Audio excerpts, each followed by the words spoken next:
Pelangi di Langit Singosari, karya Singgi Hadi Mintarja. Jilid 66, episode Bara di Atas Singgasana. Dengan kecepatan yang luar biasa, maka ia pun segera meloncat langsung menyerang Witantra yang masih berdiri di atas dinding itu. Ia masih tetap menyangka bahwa Witantra tidak mengetahui bahwa ia sudah melihatnya. Tetapi benar-benar di luar dugaan pelatih Tohjaya itu. Ketika tangannya hampir menyentuh bayangan itu, tiba-tiba bayangan itu menghindar dan bahkan mendorongnya sekali. Dengan demikian maka pelatih Tohjaya itu justru terlempar dengan derasnya, terdorong oleh daya loncatnya sendiri ditambah oleh dorongan Witantra. Dengan derasnya pula ia terbanting di tanah di sebelah dinding yang cukup tinggi itu. Tohjaya yang menyaksikan hal itu terbelalak sejenak. Ia tidak menyangka bahwa gurunya dapat dengan mudahnya terperdaya. Mungkin guru kurang berhati-hati, katanya di dalam hati. Dan agaknya Tohjaya pun tidak mau membiarkan bayangan itu pergi begitu saja. Karena itu, maka ia pun segera bangkit. Dengan senjata di tangan ia meloncat pula ke atas dinding beberapa langkah dari bayangan hitam itu. Kemudian dengan senjata di tangan ia siap untuk menyerang. Dalam pada itu, suara kentongan mulai bergema di halaman istana itu. Suara itu merayap dari gardu yang satu ke gardu yang lain, sehingga setiap orang yang ada di dalam halaman itu pun terbangun karenanya. Mahisa Agni yang belum tertidur menarik nafas dalam-dalam. Ia mencoba menekan kecemasannya. Sri Rajasa adalah seorang yang seakan-akan tidak dapat dinilai tingkat kemampuannya, karena ia seolah-olah dilahirkan menjadi seorang manusia yang ajaib. Namun demikian, Witantra yang sekarang pasti bukan Witantra yang dahulu pernah dikalahkannya.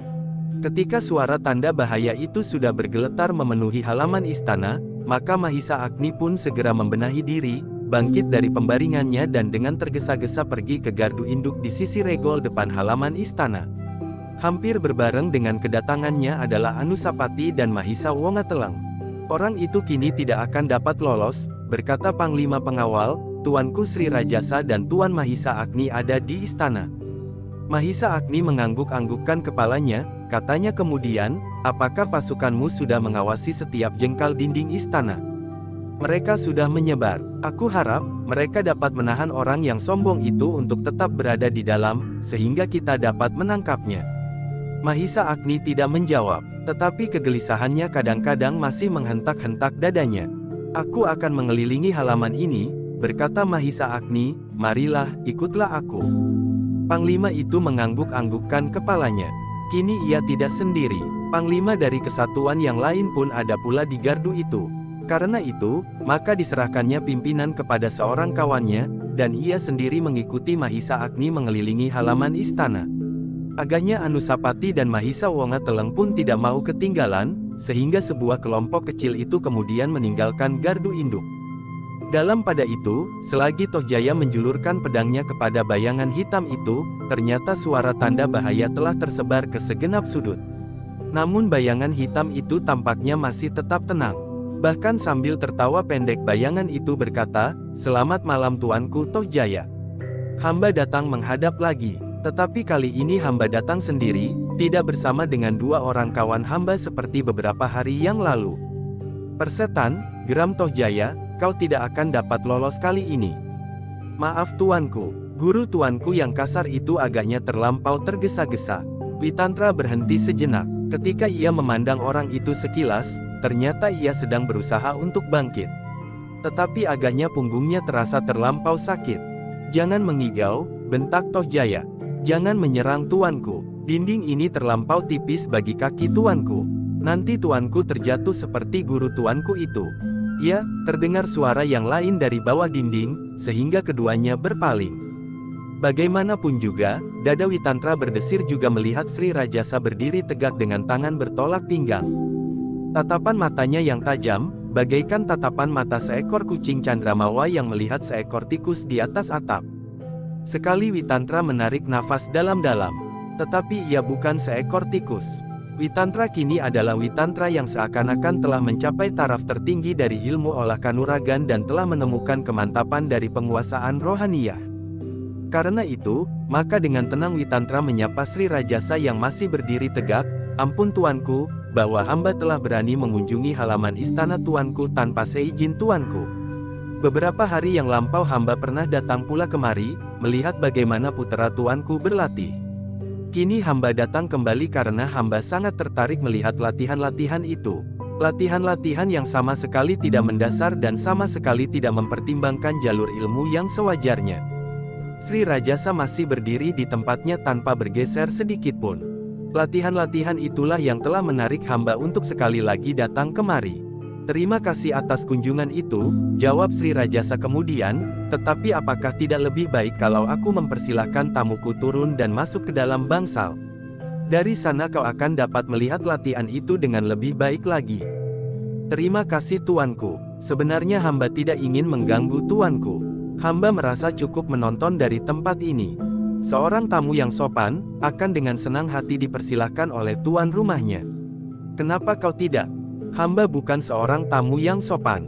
Kedatangan hamba pun tidak mempergunakan cara yang sopan pula. Karena itulah agaknya di halaman istana ini telah bergema tanda bahaya. Ya, kau mengerti juga agaknya. Sri Rajasa berhenti sejenak. Lalu, tetapi siapakah kau sebenarnya? Mungkin kau merasa perlu memperkenalkan dirimu lebih dahulu. Bayangan hitam yang bertengger di atas dinding batu itu termenung sejenak. Namun kemudian jawabnya, hamba kira tidak perlu tuanku, karena hamba memang tidak mempunyai pertanda apapun juga yang dapat dianggap penting. Tetapi kau tentu punya nama dan tempat tinggal. Hamba tidak punya nama tuanku, dan tempat tinggal hamba pun bukanlah tempat tinggal yang sewajarnya. Hamba berkeliaran di sepanjang padang karautan, sehingga orang memberi nama kepada hamba hantu karautan. Dada Sri Rajasa berdesir karenanya. Sejenak ia berdiri tegak bagaikan patung. Memang sekilas angan-angannya lari kepada Mahisa Agni. Tetapi menilik bentuk tubuhnya, orang itu memang bukan Mahisa Agni. Mahisa Agni adalah orang yang paling mengetahui tentang keadaannya semasa kanak-kanak, semasa ia masih berkeliaran dengan sebutan hantu karautan. Selama ia masih sering merampok, memperkosa dan masih menjadi buruan yang tidak pernah dapat tertangkap. Mahisa Agni kebetulan ada di Kediri saat ini, katanya di dalam hati. Tuanku, Sri Rajasa tersentak mendengar panggilan ini, sekarang perkenankan hamba pergi. Hamba ingin melihat latihan yang kasar itu. Tetapi agaknya guru tuanku Tohjaya mengetahui kehadiran hamba dan ia berkeberatan untuk meneruskan latihannya. Bahkan dengan serta-merta ia mencoba menyerang hamba dan memaksa hamba membela diri. Kepada putra tuanku hamba sudah memperingatkan, agar tidak menyerang hamba di atas dinding batu yang sempit ini. Tentu, jawab Sri Rajasa, Tohjaya sebaiknya tidak menyerangmu, karena gurunya tidak berhasil menangkapmu. Apalagi muridnya. Sri Rajasa berhenti sejenak. Lalu, tetapi apakah kau keberatan kalau aku yang melakukannya? Tentu tuanku, hamba berkeberatan pula. Tuanku adalah seseorang yang tidak terkalahkan. Itulah keberatan hamba. Bagaimana kalau kau menyerah? Hamba juga berkeberatan.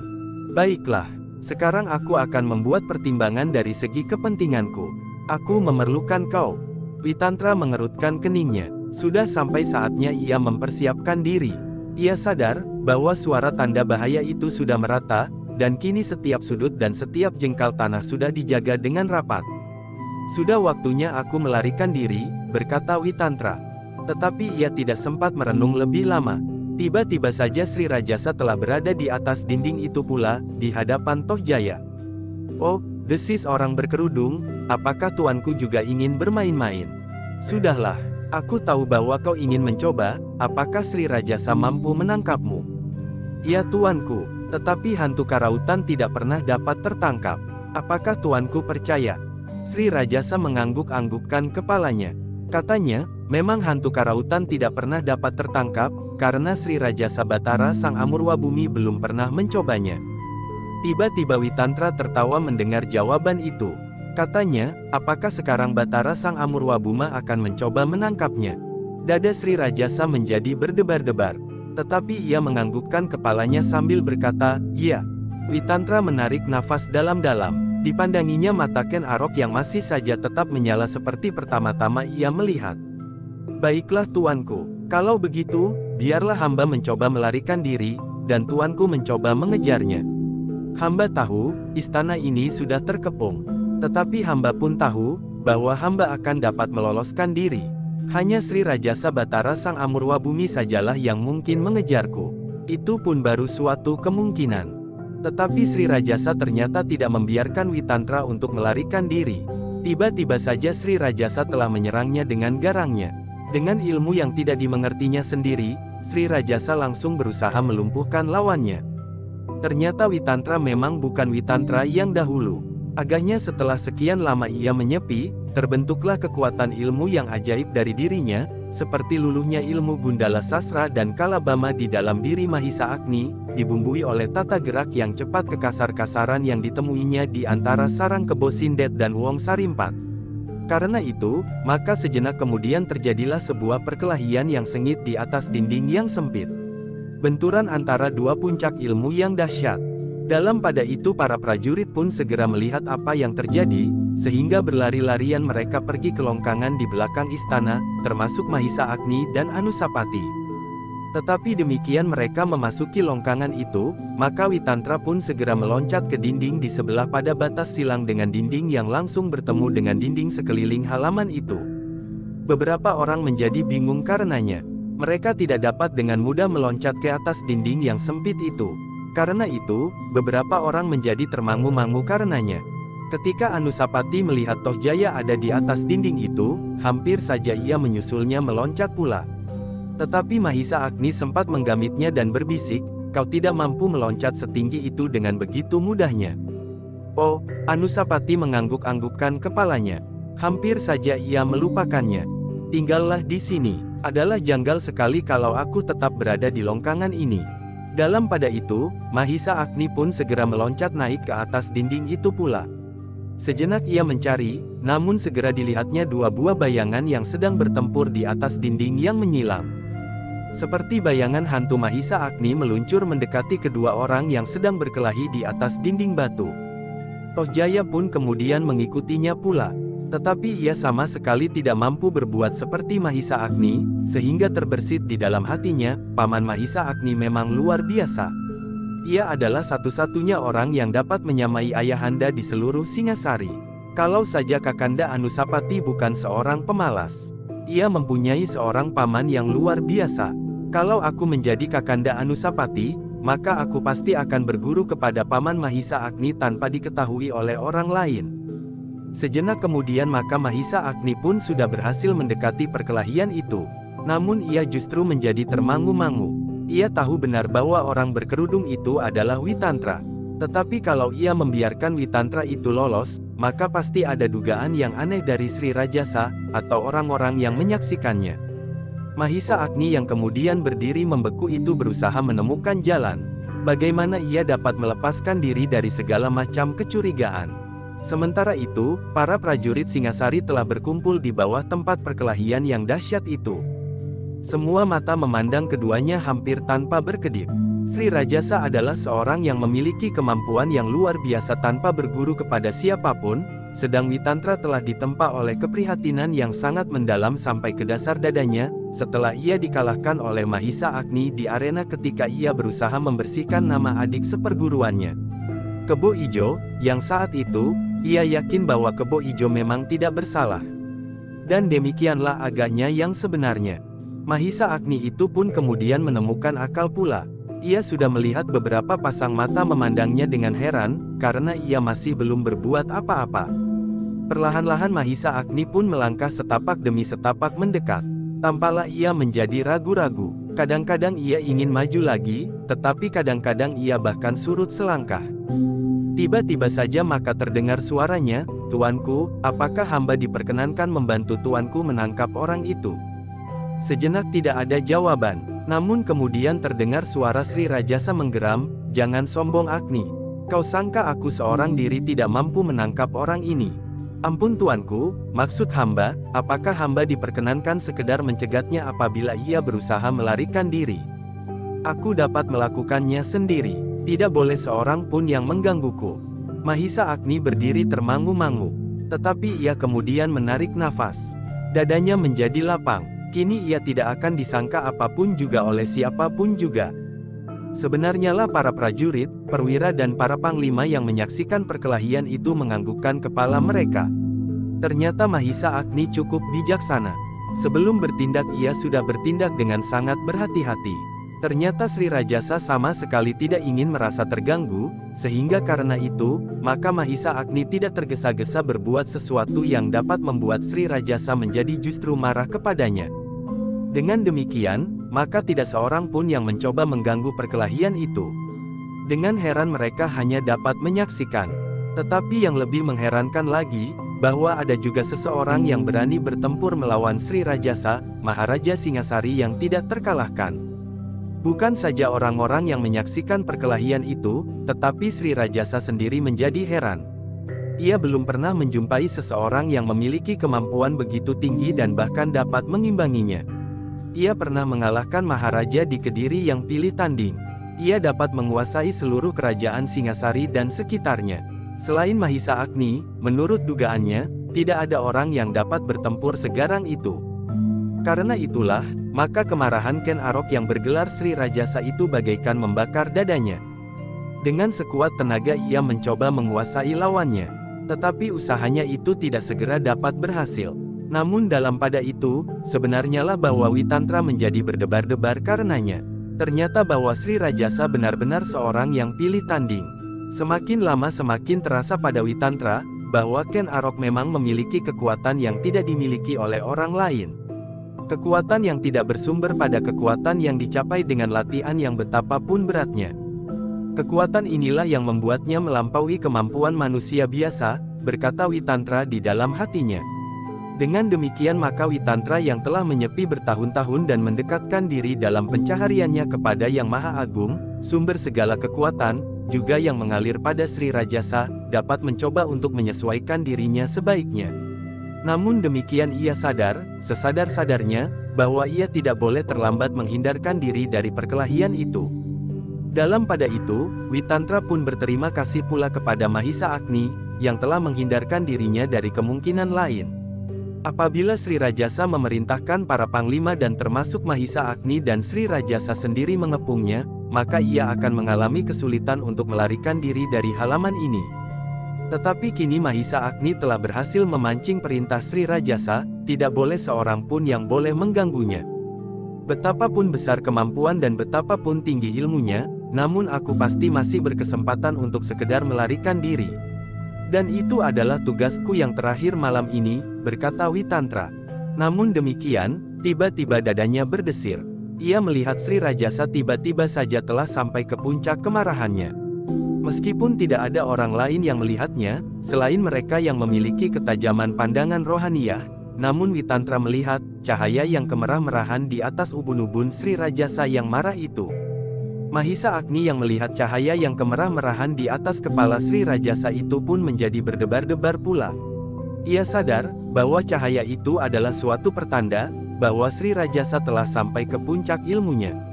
Ilmu yang tidak dimengertinya sendiri. Ternyata bukan saja Mahisa Agni, tetapi agak jauh dari tempat itu, Sumekar menekan dadanya dengan telapak tangannya. Seperti Witantra dan Mahisa Agni, ia pun melihat bayangan yang kemerah-merahan itu. Meskipun Sumekar seakan-akan tidak ikut terlibat di dalam benturan jasmaniahnya, tetapi ada hubungan rohaniah atas peristiwa yang terjadi di atas dinding itu, sehingga sentuhan getaran yang memancar dari pusat kekuatan Ken Arok pun telah menyentuhnya, sehingga ia melihat pula bayangan kemerah-merahan itu. Baik Mahisa Agni dan Sumekar menjadi berdebar-debar. Namun kemudian mereka pun yakin, bahwa pandangan mata rohaniah Witantra pun pasti cukup tajam, sehingga ia pasti sudah melihat pula bayangan kemerah-merahan itu. Namun demikian, jantung mereka pun menjadi semakin cepat berdetak oleh kecemasan yang semakin mencengkam. Sumekar yang sedang terpukau melihat perkelahian itu terkejut ketika tiba-tiba saja seseorang membentaknya di belakangnya. Ketika ia berpaling dilihatnya dua orang prajurit yang sedang membawa senjata telanjang. "Apa kerjamu di sini, juru taman?" "Oh," Sumekar tergagap, aku sedang melihat perkelahian itu." "Gila, kau sangka apakah perkelahian itu semacam tontonan yang pantas kau lihat? Ayo kembali ke pondokmu, kalau terjadi sesuatu adalah salahmu sendiri." Baik, Sumekar terdiam sejenak. Lalu, tetapi bukankah Sri Rajasa sudah ada di sana pula sehingga tidak seorang pun perlu mencemaskan keadaan halaman istana ini lagi? Bukankah Sri Rajasa adalah seseorang yang tidak terkalahkan? Prajurit itu mengerutkan keningnya, namun kemudian kepalanya terangguk-angguk. Jawabnya, ya, Sri Rajasa tidak akan terkalahkan oleh siapapun juga.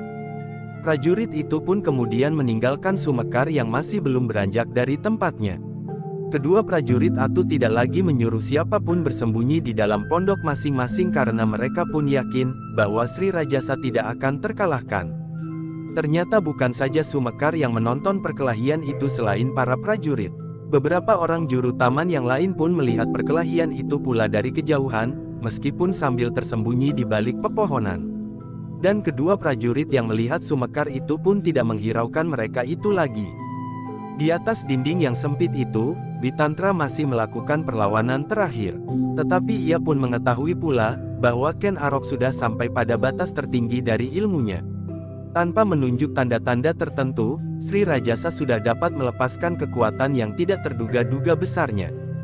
Karena itu, semuanya itu menjadi pertanda bagi Witantra, bahwa ia harus meninggalkan medan sebelum ia mengalami cedera apapun juga. Dengan demikian maka Witantra pun berusaha untuk mendapat kesempatan menghindarkan dirinya, setelah terasa olehnya bahwa tekanan Ken Arok menjadi semakin berat. Bahkan hampir tidak tertahan, sehingga karena itu, maka dengan kemampuannya yang hampir sempurna, Witantra pun kemudian membangunkan ilmu tertingginya. Aji Pamungkas yang jarang sekali dipergunakan selain dalam keadaan tertentu. Namun kali ini ia sama sekali tidak ingin membinasakan lawannya. Ia tahu pasti, bahwa kekuatan jasmaniah Ken Arok jauh melampaui kekuatan manusia biasa. Karena itulah, meskipun ia tidak mempergunakan seluruh kekuatan Aji Pamungkasnya, namun ia mencoba melontarkannya juga, sekedar untuk mendapat kesempatan melarikan diri. Mahisa Agni yang sudah mengenal bentuk Aji Pamungkas itu menjadi berdebar-debar. Demikian juga Sumekar yang berada agak jauh daripadanya. Tanpa mereka sadari, mereka pun telah menahan nafas ketika mereka melihat Witantra mengangkat tangannya melepaskan kekuatan tertingginya, meskipun tidak dilontarkannya sepenuh tenaga. Ken Arok yang tidak mempelajari bentuk-bentuk ilmu kanuragan itu pun merasakannya pula, bahwa ia akan menghadapi suatu pukulan yang sangat dahsyat. Itulah sebabnya, maka ia pun mengerahkan daya tahan yang ada padanya, tanpa diketahuinya sendiri, bagaimana kekuatan itu dapat terbangun di dalam dirinya, seperti pada saat-saat ia menghadapi Maharaja di Kediri. Demikianlah, maka sejenak kemudian telah terjadi benturan yang dahsyat di atas dinding batu di halaman istana itu, dinding yang menyekat bagian dari istana yang lama dengan halaman yang baru, yang dibangun karena hadirnya Ken Umang di dalam istana itu. Akibat dari benturan itu ternyata dahsyat pula. Witantra memang tidak mengerahkan segenap kemampuannya. Tetapi Ken Arok pun tidak berusaha membentur kekuatan itu. Ia hanya mengerahkan daya tahannya, karena ia memang tidak ingin membunuh orang yang berkerudung hitam itu. Ia ingin menangkapnya hidup-hidup, agar daripadanya ia mendapatkan keterangan yang diperlukannya mengenai perbuatan gila-gilaan itu. Namun demikian, akibatnya cukup berat bagi Witantra. Meskipun hal itu sudah diperhitungkannya, namun untunglah, bahwa Ken Arok memang tidak ingin membunuhnya. Witantra yang telah membentur daya tahan Ken Arok itu pun terdorong oleh pantulan kekuatannya sendiri. Namun demikian, Witantra justru mempergunakan pantulan kekuatan itu, bahkan sekali lagi ia menjejak dinding batu itu, sehingga ia pun terlempar beberapa langkah seperti yang dikehendakinya sendiri. Mahisa Agni dan Sumekar terperanjat melihat benturan itu. Mereka tidak segera mengetahui akibatnya pada Witantra. Mereka hanya melihat Witantra terlempar beberapa langkah, melampaui lingkaran para prajurit yang mengepungnya di bawah dinding batu itu. Beberapa orang prajurit dan perwira dengan gerak naluriah meloncat mengejarnya. Namun kemudian terdengar Sri Rajasa berkata lantang, tidak seorang pun yang dapat mengganggu perang tanding ini. Witantra yang sudah berdiri di atas tanah memandang Sri Rajasa sejenak. Sekilas tersirat kekagumannya atas Maharaja Singasari itu. Namun kemudian terdengar suara tertawanya, terima kasih tuanku. Namun agaknya hamba sudah cukup, untuk hari ini. Hamba sudah dapat menjajaki kemampuan tuanku, Maharaja Singasari yang perkasa. Ken Arok yang bergelar Sri Rajasa Batara Sang Amurwabumi. Sri Rajasa tidak menjawab, tetapi bagaikan terbang ia meloncat dari atas dinding batu itu ke arah Witantra. Adalah benar-benar di luar dugaan, bahwa Witantra sama sekali tidak menyambutnya. Namun bahkan seperti terbang pula ia meninggalkan arena perkelahian. Yang terdengar adalah suara tertawanya menggetarkan setiap dada orang yang mendengarnya. "Hei, apakah kau akan lari?" teriak Sri Rajasa. Witantra tidak menyahut, tetapi tubuhnya seperti terhembus angin malam yang kencang melintasi halaman dalam istana Singasari. Tetapi Sri Rajasa tidak membiarkannya. Secepat Witantra ia pun segera menyusup ke dalam gelapnya malam. Tidak seorang pun yang mampu menyusul mereka berdua selain Mahisa Agni. Karena itu, belum lagi debar jantung mereka mereda, mereka melihat bayangan ketiga menyusul Witantra yang berkerudung hitam itu, dengan Sri Rajasa. Orang itu adalah Mahisa Agni. Di kejauhan Sumekar hanya dapat menarik nafas dalam-dalam. Ia tidak dapat melihat lagi apa yang sedang terjadi. Dan ia pun tidak dapat berbuat seperti Mahisa Agni, karena ia adalah seorang juru taman. Yang dapat dilakukannya hanyalah menarik nafas dalam-dalam. Beberapa saat kemudian para prajurit dan perwira, bahkan para panglima pun menyusul ketiga bayangan itu. Para panglima yang memiliki kemampuan melampaui yang lain, tidak juga berhasil mengikuti ketiga bayangan yang bagaikan terbang itu. Di antara mereka yang kemudian berlari-lari ke regol depan adalah Tohjaya, Anusapati dan Mahisa Wongateleng. Dengan senjata di tangan, Tohjaya meloncat-loncat di paling depan bersama para panglima, seolah-olah ia akan dapat berbuat banyak di dalam persoalan itu. Namun demikian kelincahan Tohjaya pun telah menimbulkan kekaguman, bahwa tampaknya ia tidak kalah tangkas dari para perwira prajurit Singasari, dan hanya sedikit di bawah kemampuan para panglima. Tetapi mereka tidak lagi dapat menemukan ketiga bayangan yang seakan-akan telah menghilang. Para prajurit yang mengawasi dinding batu yang melingkari istana itu pun hanya sempat melihat tiga orang yang bagaikan terbang meloncati dinding dan kemudian hilang di dalam kegelapan sebelum para prajurit itu sempat menyapanya. "Kemana mereka berkejaran?" desis Panglima Pengawal. Tidak seorang pun yang dapat memberikan jawaban. "Kita harus menyusulnya," berkata Tohjaya. "Kemana?" bertanya salah seorang perwira. Tohjaya menjadi termangu-mangu karenanya. Tanpa sesadarnya ia berpaling memandang Anusapati yang berada di tempat itu. "Kita menunggu di sini," berkata Anusapati. "Apa yang dapat kita lakukan di sini?" bertanya Tohjaya. "Kita menunggu di sini. Tetapi, apakah kita yakin bahwa tidak akan terjadi sesuatu atas Ayahanda Sri Rajasa? Paman Mahisa Agni ada besertanya. Juga Ayahanda Sri Rajasa sudah menjatuhkan perintah. Tidak seorang pun boleh mengganggunya." Tohjaya menjadi termangu-mangu sejenak. Tetapi ia pun kemudian berkata, "Kita akan mencarinya." Lalu katanya kepada Panglima Pengawal, "Siapkan pasukan. Kita akan menyusul. Kita tidak akan pergi kemanapun," potong Anusapati. "Kita tetap berada di regol istana, siapa tahu, orang itu tidak sendiri. Kekosongan halaman istana ini akan sangat berbahaya."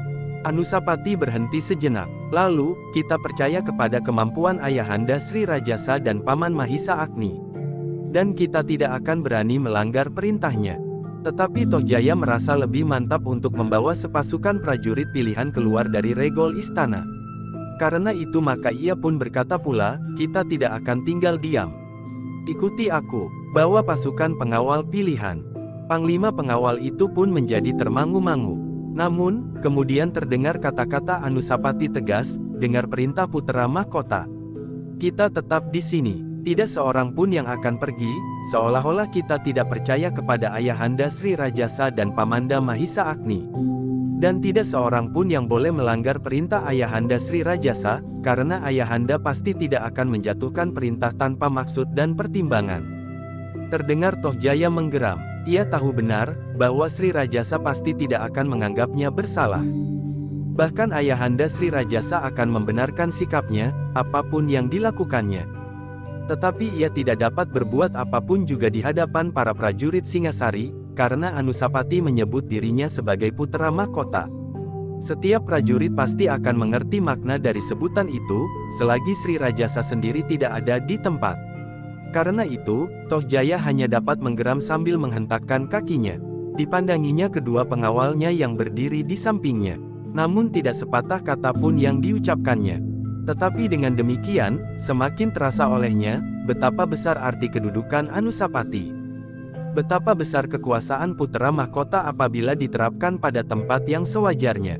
Kalau selama ini Anusapati seolah-olah tidak berarti sama sekali bagi Singasari, itu bukan karena kedudukan putra mahkota di Singasari sama sekali tidak berarti.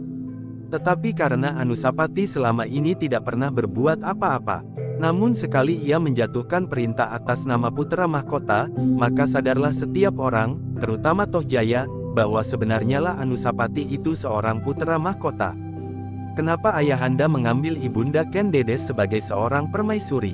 Kenapa bukan Ibunda Ken Umang? Ia menggeram di dalam hatinya.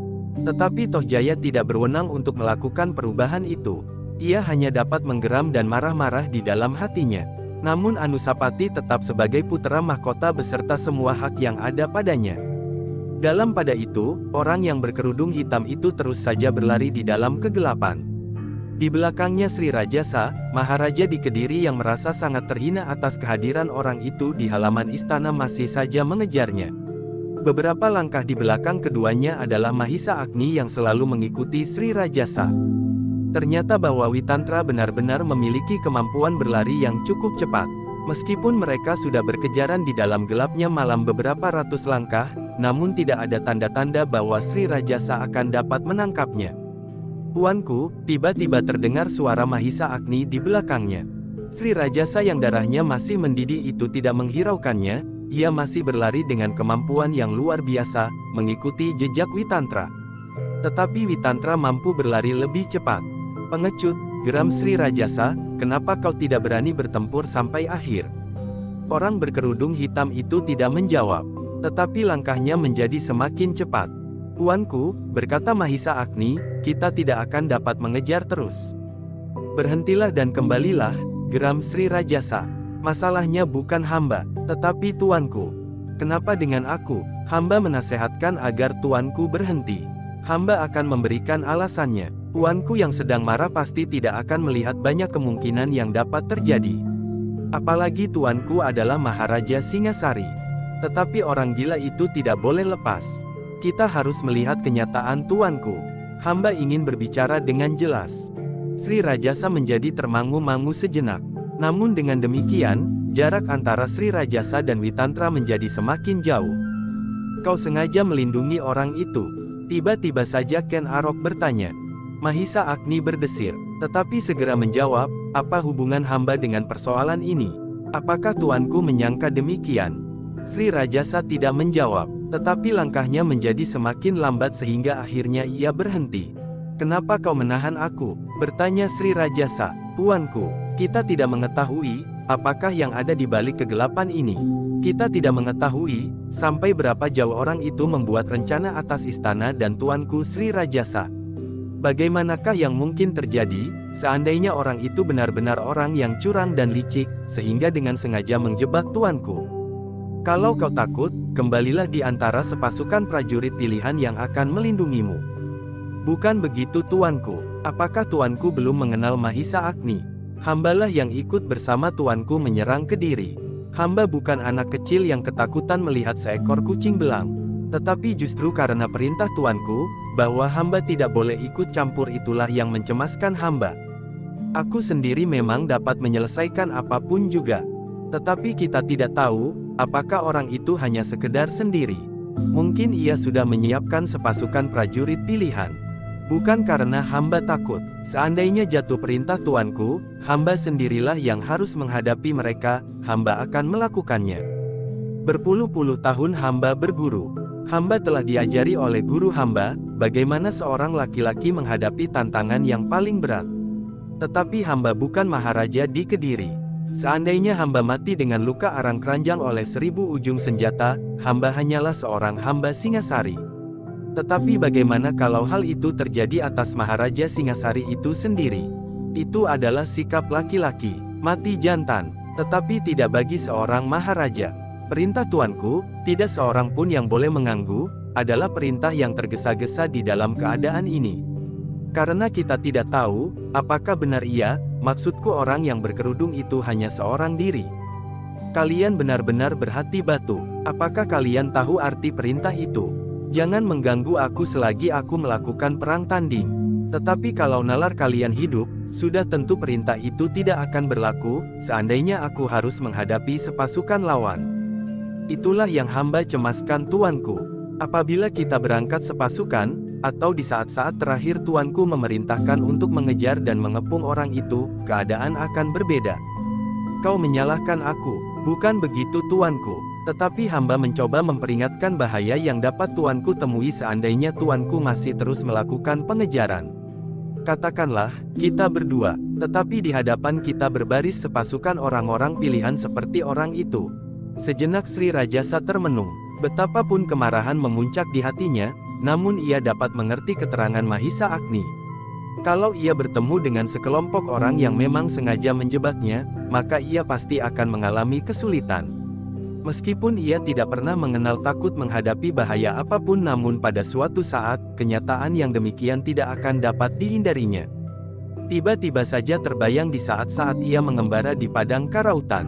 Meskipun setiap orang dengan gemetar menyebutnya hantu karautan, namun ketika ia dikejar-kejar oleh orang-orang padukuhan di sekitar padang itu, ia menjadi bingung juga dan berlari-lari tidak tentu arah. Apalagi kini ia adalah seorang maharaja. Adalah tidak sepantasnya apabila ia berlari-lari dikejar-kejar oleh sekelompok orang-orang yang tidak dikenal. Tetapi untuk mati di tangan mereka pun agaknya tidak menyenangkan sekali. Bahkan mungkin mayatnya akan menjadi pangauan hewan di suatu tempat yang tidak dikenalnya. Tuanku, berkata Mahisa Agni kemudian, kita sebaiknya tidak melayani perbuatan licik. Perbuatan yang memang tidak bernilai untuk kita layani. Kalau kita berhadapan dengan musuh yang seimbang seperti Maharaja di Kediri, maka apapun yang akan terjadi atas diri kita, bukanlah soal yang perlu dipertimbangkan lagi. Tetapi melawan orang-orang licik itu, bukanlah pekerjaan tuanku. Kecuali apabila tuanku memerintah hamba membawa beberapa orang untuk mencarinya apabila masih dapat hamba temukan. Sri Rajasa masih merenung sejenak. Namun kemudian kepalanya terangguk-angguk kecil, aku mengerti Agni. Tetapi aku kira, kau pun tidak perlu mencarinya. Orang itu pasti sudah meninggalkan kota Singasari. Meskipun demikian ada baiknya hamba meronda setelah kita kembali ke istana. Terserahlah kepadamu, aku akan kembali. Tetapi yang terjadi merupakan peringatan bagi kita, bahwa selama ini kita telah terbius oleh kemenangan-angan yang pernah kita capai. Ternyata bahwa kita bukanlah orang yang paling kuat di Singasari. Di padesan-padesan masih tersembunyi pendeta-pendeta dan brahmana-brahmana yang bukan saja menekuni olah kerohanian, tetapi juga olah kanuragan seperti Empu Purwa di Panawijen Lama. Mahisa Agni mengangguk-anggukkan kepalanya. Terserahlah kepadamu Agni, apakah kau akan meronda? Namun yang penting, pengamatan atas daerah Singasari ternyata penting untuk dilakukan secara terus-menerus dan teliti. Kita harus mengetahui, siapa sajakah yang ternyata memiliki kemampuan Fang mengagumkan seperti orang berkerudung hitam itu. Sudah barang tentu, kalau orang-orang lain di istana ini tidak dapat berbuat apa-apa, selagi aku pergi berburu dan kau tidak ada di istana. Apalagi orang-orang berkerudung itu datang bertiga sekaligus. Mahisa Agni mengangguk-anggukkan kepalanya. Tetapi ia tidak menjawab. Marilah kita kembali ke istana, berkata Sri Rajasa kemudian, kita harus memberikan penjelasan kepada para prajurit, agar mereka mendapat gambaran yang sebenarnya, dan tidak menimbulkan berbagai macam cerita yang kabur. Keduanya pun kemudian dengan tergesa-gesa berjalan kembali ke istana. Ternyata mereka telah jauh berlari mengejar orang yang berkerudung hitam itu melalui jalan-jalan kota dan celah-celah padukuhan. Ternyata baru kemudian keduanya melihat, bahwa hampir setiap gardu telah penuh dengan anak-anak muda yang meronda. Mereka pun agaknya mendengar tanda bahaya yang bergema di dalam istana. Di dalam keremangan malam Sri Rajasa dan Mahisa Agni terpaksa beberapa kali dihentikan oleh para peronda yang tidak segera mengenalnya. Siapa he? Bentak salah seorang anak muda. Kami prajurit pengawal. Dari mana atau kemana? Kami akan pergi ke istana. Tugas kami menggantikan para peronda di istana menjelang fajar. Apakah kalian tidak mendengar tanda bahaya? Ya, itulah yang mempercepat kedatangan kami. Sebenarnya kami masih dapat tidur nyenyak di rumah. Tetapi kalian tidak berpakaian prajurit pengawal. Kami sangat tergesa-gesa. Kalian harus dapat menunjukkan bukti bahwa kalian adalah prajurit-prajurit. Apakah yang harus aku tunjukkan? Jawab Mahisa Agni. Apapun sebagai bukti. Mahisa Agni menjadi termangu-mangu sejenak. Ketika ia berpaling memandang Sri Rajasa, maka Sri Rajasa pun tidak mengenakan pakaian keprajuritan. Cepat, Kalau kalian tidak dapat menunjukkan bukti bahwa kalian prajurit-prajurit istana, maka kami terpaksa menahan kalian. Tetapi kalau ternyata kalian prajurit, kami akan minta maaf karena kami sekedar berhati-hati. Biasanya kami tidak pernah mengganggu orang lewat. Tetapi tanda bahaya yang mula-mula bergema di istana, membuat kami berhati-hati. Sangat sulit bagi kami untuk menunjukkan bukti itu, karena kami benar-benar tergesa-gesa, sehingga kami tidak dapat berpakaian lengkap. Apakah kalian akan bertugas di istana dengan pakaian semacam itu? Kami mempunyai pakaian keprajuritan lengkap di istana. Para peronda itu menjadi ragu-ragu. Kalau kalian tidak percaya, berkata Mahisa Agni, marilah, ikuti kami. Bukankah regol istana sudah dekat? Para peronda itu berpikir sejenak. Kemudian salah seorang berkata, ikutilah.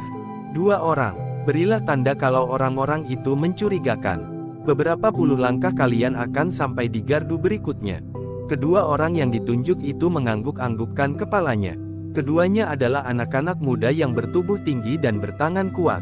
Di lambung mereka tergantung pedang yang besar. Aku akan membawanya sampai ke regol istana, berkata salah seorang dari mereka. Kalau keduanya memang prajurit, keduanya pasti tidak akan berbuat apa-apa, sampai saatnya mereka berada di regol istana, dan kami akan minta maaf kepada mereka.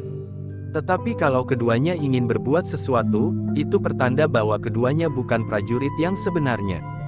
Kalau keduanya bukan prajurit, maka kami berdua akan menangkapnya. Baik Mahisa Agni maupun Sri Rajasa, merasa bangga juga di dalam hati. Ternyata bukan saja prajurit Singasari yang selalu bersiap menghadapi setiap kemungkinan, meskipun di masa damai, tetapi juga anak-anak muda di padukuhan-padukuhan. Baiklah, berkata Mahisa Agni kemudian, kalian akan mengetahui tentang kami berdua apabila kami sudah sampai di regol istana. Mereka pun kemudian melanjutkan perjalanan. Di sepanjang jalan Mahisa Agni tidak lagi berbicara sesuatu, supaya tidak menimbulkan kesan yang aneh pada kedua anak-anak muda yang mengikutinya. Di gardu berikutnya, mereka pun terpaksa berhenti. Beberapa orang anak muda berloncatan dari gardu sambil menyapa, siapa kalian? Dua orang anak muda yang mengawal Mahisa Agni dan Sri Rajasa maju beberapa langkah. Katanya, aku. Siapa yang dua itu? Tidak kami kenal, kami akan membuktikannya. Apakah benar keduanya prajurit istana? Apa katanya? Salah seorang dari kedua anak muda itu pun mengatakan pengakuan yang diucapkan oleh Mahisa Agni. Apakah kami perlu ikut? Terserahlah. Baik, kami akan mengirimkan seorang untuk ikut serta membuktikan apakah keduanya memang prajurit pengawal. Mereka pun kemudian berjalan berlima. Mereka masih melalui dua buah gardu berikutnya, sebelum mereka sampai ke pinggir alun-alun Singasari. Sampai di sini, bertanya Mahisa Agni. Tidak, kami akan membawa kalian sampai ke regol. Di sini kalian masih mempunyai kesempatan untuk pergi tidak ke regol istana. Mahisa Agni menarik nafas dalam-dalam. Katanya, baiklah. Tetapi apakah itu perlu sekali? Kalian dapat mengawasi dari kejauhan. Apakah kalian akan lari? Tidak, tentu tidak. Kalau begitu, marilah. Mahisa Agni menarik nafas dalam-dalam. Sekilas dipandanginya wajah Sri Rajasa. Tetapi wajah itu sama sekali tidak menunjukkan kesan apapun, sehingga Mahisa Agni tidak dapat mengambil kesimpulan apa-apa daripadanya. Demikianlah maka mereka pun berjalan melintasi alun-alun pergi ke regol depan halaman istana. Dari kejauhan tampak obor yang menyala dengan terangnya. Bahkan sudah tampak pula beberapa orang prajurit yang bersiaga dengan senjata telanjang. Mereka pun telah bersiaga sepenuhnya, desis salah seorang dari ketiga orang yang mengantar Mahisa Agni dan Sri Rajasa itu. Tentu, lihat, di gerbang depan pun para prajurit telah bersiaga, mereka berhenti sejenak. Lalu, agaknya para perwira ada juga di sana. Ya, para perwira pasti sudah siap di sana. Kenapa kalian masih belum berada di sana bersama mereka? Kami terlambat. Apakah kalian benar-benar prajurit? Ya, kami benar-benar prajurit, jawab Mahisa Agni. Kami akan minta maaf, tetapi kami ingin meyakinkan. Mahisa Agni tidak menjawab. Selangkah demi selangkah mereka pun menjadi semakin dekat pintu gerbang induk itu. Beberapa orang prajurit yang bertugas di luar gerbang pun segera melihat kehadiran mereka berlima. Dari kejauhan mereka tidak segera melihat siapa saja yang ada di antara mereka. Karena itu, mereka pun segera bersiaga. Keadaan yang tidak terduga-duga dapat saja terjadi, apalagi Sri Rajasa dan Mahisa Agni tidak berada di istana. Seperti yang dicemaskan oleh putra mahkota, selagi Sri Rajasa terpancing keluar, maka datanglah orang-orang yang sebenarnya ingin berbuat sesuatu di istana ini. Namun semakin dekat, para prajurit itu pun menjadi semakin jelas, siapakah yang berjalan di paling depan. Mereka adalah Sri Rajasa dan Mahisa Agni. Tetapi siapakah pengiringnya? Bertanya para prajurit itu di dalam hatinya. Tetapi tidak seorang pun yang dapat menjawab. Bahkan mereka pun saling bertanya satu kepada yang lain. Anusapati dan Tohjaya yang segera diberitahu kehadiran Sri Rajasa itu pun kemudian menyambutnya di muka pintu. Di belakang keduanya Mahisa Wonga Teleng berdiri termangu-mangu. Dari kejauhan Mahisa Agni melihat ketiga putra Sri Rajasa itu. Tanpa sesadarnya ia pun berkata di dalam hati, Mahisa Wonga Teleng memang sudah menginjak masa dewasanya, meskipun belum sepenuhnya. Semakin dekat dengan regol depan itu, tiga orang yang mengantar Mahisa Agni dan Sri Rajasa menjadi semakin berdebar-debar. Tidak biasa seorang prajurit memasuki istana lewat regol ini. Biasanya mereka melalui regol samping. Meskipun demikian, mereka ingin juga membuktikan, siapakah sebenarnya kedua orang ini. Sri Rajasa dan Mahisa Agni pun menjadi semakin dekat dengan regol istana. Sekali-sekali mereka berpaling, dan ketiga anak-anak muda itu pun masih mengikutinya. "Apakah kalian akan singgah di rumah kami sebentar?" bertanya Mahisa Agni. "Di mana rumahmu?" bertanya salah seorang dari mereka. "Di situ, di dalam halaman istana." "Hei," sahut yang lain, "tadi kau berkata bahwa kau dengan tergesa-gesa pergi dari rumah ke istana karena tanda bahaya." "Oh, ya, tetapi aku juga mempunyai pondok di dalam. Bukankah aku berkata, bahwa aku akan berganti dengan pakaian keprajuritan setelah aku sampai di istana? Nah, apakah kalian ingin singgah?" Ketiga anak-anak muda itu menjadi termangu-mangu. Semakin dekat dengan regol istana, maka wajah-wajah kedua orang yang mereka ikuti pun menjadi semakin jelas, oleh cahaya obor yang terang benderang di sisi gerbang. Dengan demikian maka kedua orang itu pun menjadi semakin nyata bagi anak-anak muda yang mengikutinya. Bahkan salah seorang dari mereka berbisik, "Hei, aku pernah melihat kedua orang itu." "Di mana? Aku lupa, di mana?" Mungkin keduanya memang prajurit. Ketiganya mencoba mengingat-ingat, di mana mereka pernah melihat kedua orang yang diikutinya. Apalagi ketika wajah-wajah mereka menjadi semakin jelas, dan pakaian mereka yang agak. Demikianlah akhirnya mereka sampai di muka gerbang. Anusapati dan kedua adiknya pun segera menyongsongnya diikuti oleh beberapa orang perwira. Yang pertama-tama bertanya adalah Tohjaya, "Bagaimana dengan ayahanda?" Sri Rajasa menggelengkan kepalanya. Jawabnya, "Aku gagal." Tohjaya tercenung sejenak. Demikian pula para perwira dan prajurit yang ada di gerbang itu. Namun mereka masing-masing juga bertanya-tanya, siapakah orang-orang yang mengikutinya. Mahisa Agni lah yang kemudian berpaling sambil berkata kepada anak-anak muda yang mengikutinya itu, "Nah, kami sudah sampai di rumah kami. Terima kasih atas kesiagaan kalian. Kalau kalian belum pernah mengenal, inilah yang bergelar Sri Rajasa Batara Sang Amurwabumi." Hei, ketiga orang itu serasa membeku di tempatnya. Dan Sri Rajasa pun tiba-tiba berkata, "Dan inilah seorang senapati Singasari yang terbesar, Mahisa Agni." Tiba-tiba saja ketiganya berlutut hampir berbareng. Salah seorang menundukkan kepalanya sampai ke tanah sambil berkata, "Ampun tuanku. Hamba tidak tahu, siapakah sebenarnya tuanku berdua ini. Pulanglah, kalian sudah melakukan tugas kalian dengan baik. Teruskan kesiagaan kalian menghadapi bahaya mendatang." "Hamba tuanku, tetapi hamba tidak tahu, bahwa yang lewat hanya berdua adalah tuanku." "Sudahlah. Kau sudah melakukan tugasmu dengan baik." Ketiga orang itu pun kemudian mengundurkan diri dan kembali ke gardu mereka. Di sepanjang jalan tidak habis-habisnya mereka berbicara tentang kedua orang yang aneh itu. "Aku tidak menyangka, bahwa Sri Rajasa berjalan hanya berdua saja justru ketika ada tanda bahaya," berkata yang seorang. "Tidak ada orang yang akan menyangka demikian," sahut kawannya. Di gardu, mereka bercerita tidak habis-habisnya, apa yang mereka alami selama mereka mengikuti dua orang yang mereka anggap asing itu. Di istana, Sri Rajasa pun kemudian memberikan sedikit keterangan tentang orang yang dikejarnya itu.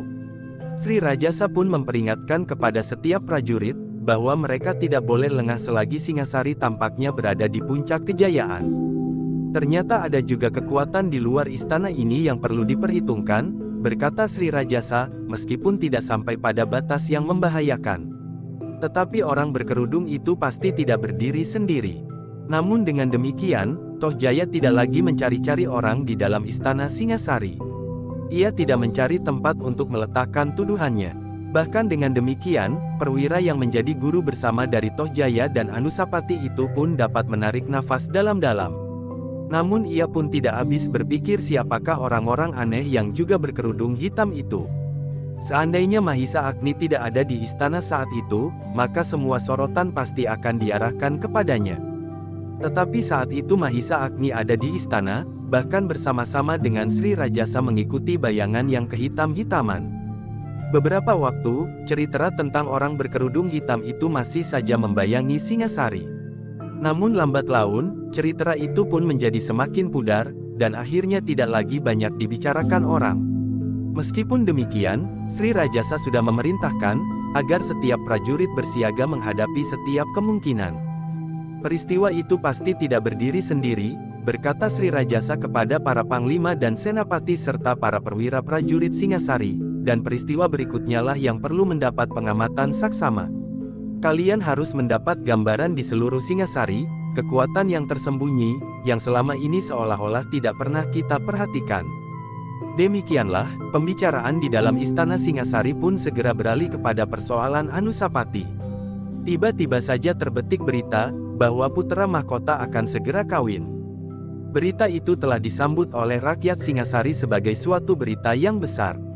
Apalagi ketika kemudian disusul berita, bahwa bukan saja Anusapati, tetapi telah dibicarakan pula saat perkawanan putra Sri Rajasa yang lain, tetapi bukan Tohjaya, justru Mahisa Wongateleng. Anusapati sendiri tidak pernah mendapat kesempatan untuk menyatakan pendapatnya kepada ayahanda Sri Rajasa. Segala keputusan sidang para pemimpin pemerintahan yang mengatur tata kehidupan putra mahkota, yang sudah disyahkan oleh Sri Rajasa menjadi keharusan yang mengikat. Demikianlah, maka kini putra mahkota telah menjadi pokok pembicaraan dalam sidang-sidang pimpinan pemerintahan di Singasari. Tidak seorang pun yang menolak pendapat Sri Rajasa, bahwa sebaiknya putra mahkota segera kawin, dan hidup sebagai seorang yang sudah berkeluarga, seorang yang sudah masak untuk berdiri sendiri. Dalam hubungannya dengan jabatannya, maka putra mahkota akan mendapat tugas-tugas tertentu dari ayahanda Sri Rajasa. Yang pada umumnya seorang putra mahkota akan diangkat menjadi senapati perang, sebelum pada saatnya ia akan menjabat sebagai seorang raja apabila ayahanda tidak lagi dapat menjalankan kewajibannya. Namun bagaimanapun juga memang terasa pada Anusapati, bahwa saat perkawinannya itu ditentukan oleh ayahanda bukan tanpa bayangan maksud tertentu. Meskipun demikian, ia wajib patuh dan harus menjalani tanpa menyangga apabila ia tidak ingin mengalami kesulitan di dalam istana Singasari yang semakin lama menjadi semakin megah itu. Hanya kepada Pamanda Mahisa Agni sajalah Anusapati dapat menyampaikan seluruh hatinya. Kepedihan yang selama ini tersimpan di dalam dadanya, lambat laun mengalir pula sampai tuntas. Bahkan sebagian dari beban yang berat itu, apabila sudah tidak tertahankan lagi, Anusapati selalu pergi ke taman menemui juru taman yang bernama Sumekar. Sebelum ia sempat menemui Mahisa Agni, maka Sumekarlah orang yang pertama-tama mendapat pengaduan daripadanya, meskipun tidak sebanyak yang disampaikannya kepada Mahisa Agni. Namun yang sedikit itu ternyata telah dapat mengurangi beban yang sangat berat di dalam hatinya, sehingga hampir tidak tertanggungkan lagi. "Paman," berkata Anusapati kepada Sumekar, "aku tidak tahu apa yang akan terjadi kelak, sesudah aku menjalani saat-saat perkawinan yang telah ditentukan itu." Sumekar tidak dapat segera menyahut. Tetapi ia dapat mengerti, betapa berat beban yang ditanggungkan oleh putra mahkota itu. Dan Anusapati pun berkata selanjutnya, "Tetapi agaknya Paman Mahisa Agni pun berkeras hati, agar aku tidak berusaha untuk mengelakkan tugas ini, meskipun aku sudah menyampaikannya kepada Paman Mahisa Agni, akibat dari perkawinan itu. Hamba juga sudah menduga tuanku, bahwa sulitlah bagi tuanku, untuk tetap bersembunyi seperti sekarang ini. Sebab sebagai seorang senapati tuanku akan langsung bersentuhan dengan pedang dan prajurit. Tuanku pasti akan menjadi seorang senapati perang. Di zaman yang tenteram seperti saat-saat ini, maka musuh utama bagi para senapati adalah kejahatan. Dan kejahatan itu kadang-kadang ada di dalam lingkungan kita sendiri, bahkan kadang-kadang ada di dalam hati kita. Ya, itulah yang aku bingungkan. Pada suatu saat aku pasti harus menjalani tugas-tugas pendadaran. Mungkin aku harus datang ke telatah-telatah yang kurang tenteram, ke telatah-telatah yang banyak diganggu oleh penjahat. Berat atau ringan nilai dari pendadaran itu tergantung dari Ayahanda Sri Rajasa sendiri. Hamba tuanku, dan di dalam pendadaran banyak hal yang dapat terjadi. Mungkin tuanku harus menjalani pendadaran yang terlampau berat dengan pamrih-pamrih tertentu. Tetapi mungkin juga tidak. Namun di dalam dada ini, kita sudah menyimpan berbagai macam tanggapan yang buram, yang barangkali tidak akan pernah terjadi. Anusapati mengangguk-anggukkan kepalanya. Sebenarnya ia tidak gentar sama sekali seandainya ia harus mengalami pendadaran yang betapapun beratnya. Mungkin ia akan dikirimkan ke seberang lautan untuk meyakinkan hubungan kesatuan antara daerah-daerah seberang lautan dengan daerah yang ada di dalam lingkungan kebulatan kepulauan ini. Bahkan untuk datang ke negeri tetangga dalam hubungan apapun juga. Atau menumpas segala macam penjahat yang ada di lingkungan Singasari dan daerah-daerah di dalam lingkungan kesatuannya. Tetapi yang masih membingungkannya, bagaimana mungkin ia masih harus tetap menjalankan peranannya sebagai seorang putra mahkota yang bodoh dan malas. Kalau ia benar-benar menemui bahaya di dalam pendadarannya, apakah ia harus berpangku tangan, atau berpura-pura tidak mampu melawan atau mengatasi kesulitan? Bagaimana apabila ia melihat ujung tombak meluncur ke dadanya? Apakah ia harus membiarkannya dan berpura-pura tidak mampu mengelak, tetapi yang karena itu, akibatnya nyawanya benar-benar terbang? Pertanyaan itulah yang selalu memberati hatinya. Ketika ia mengemukakannya kepada Sumekar, maka Sumekar pun hanya dapat menarik nafas dalam-dalam.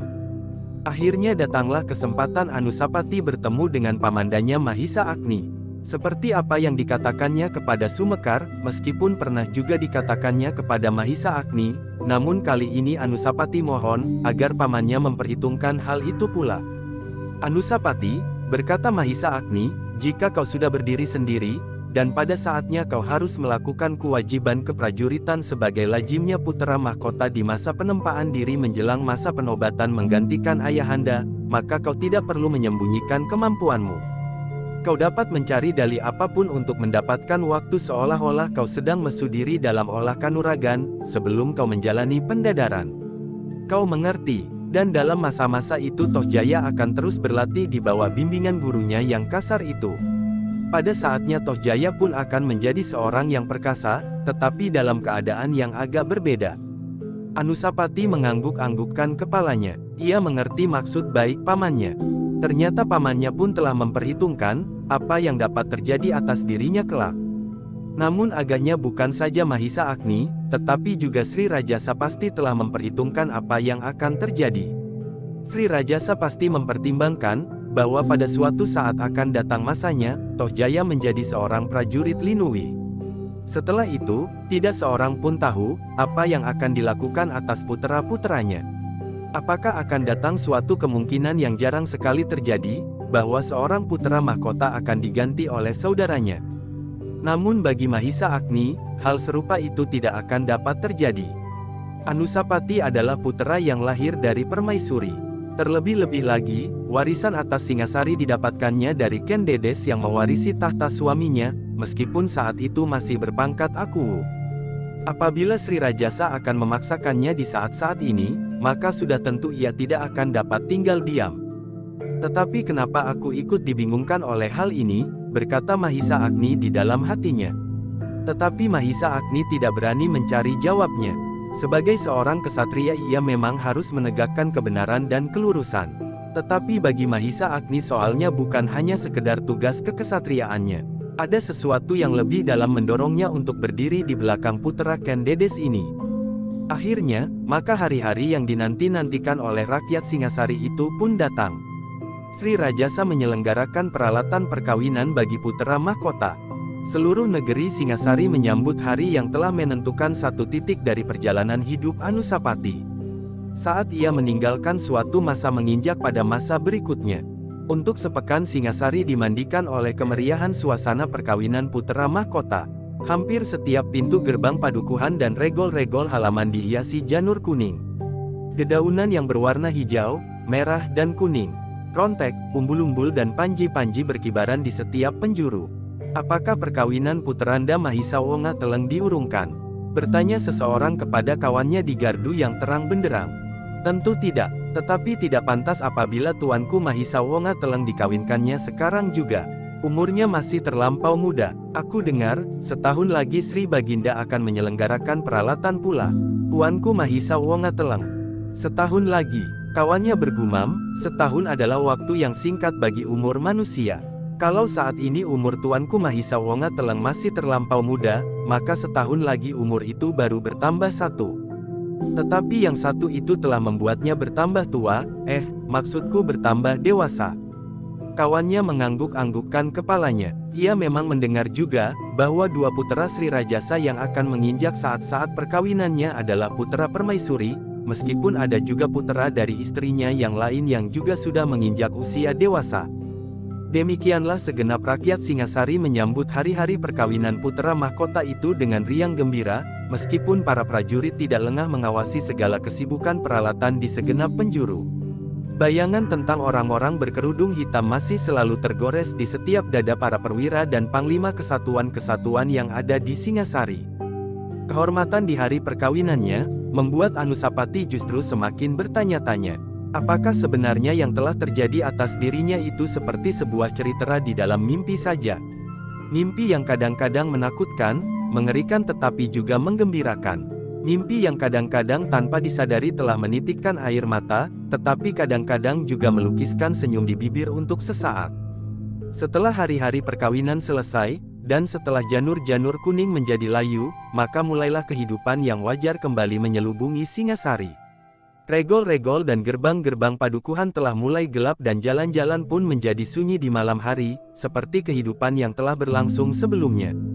Namun bangsal Anusapati di dalam halaman istana tidak lagi sesunyi sebelumnya.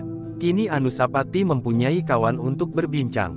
Bukan sekedar seorang emban yang baik hati, seorang emban yang sebenarnya mendapat tugas yang sebaliknya dari yang dilakukannya. Tetapi Anusapati tidak akan lama tinggal di bangsal itu. Sebuah bangsal yang baru telah dibangun dengan halaman dan dinding tersendiri, tepat di sisi istana. Bangsal yang terpisah itu bagaikan istana kecil yang berdiri sendiri dengan segala kelengkapannya. Tuanku terlampau memanjakan anak itu, Ken Umang bergumam di bangsalnya ketika Sri Rajasa berkunjung kepadanya. Kenapa, tuanku telah membangun istana yang lebih indah dari istana hamba ini? Ukiran yang disungging halus, serta permadani yang berwarna cemerlang. Apakah kelebihan anak itu dari anak-anak hamba? Dan apakah tuanku sudah melupakannya? Bahwa sebenarnya anak itu. Cukup, potong Sri Rajasa sambil bangkit berdiri. Tuanku, apakah tuanku tidak lagi menghiraukan kata-kata hamba? Apakah kini permaisuri itu telah berhasil membujuk tuanku dengan rayuan sedihnya?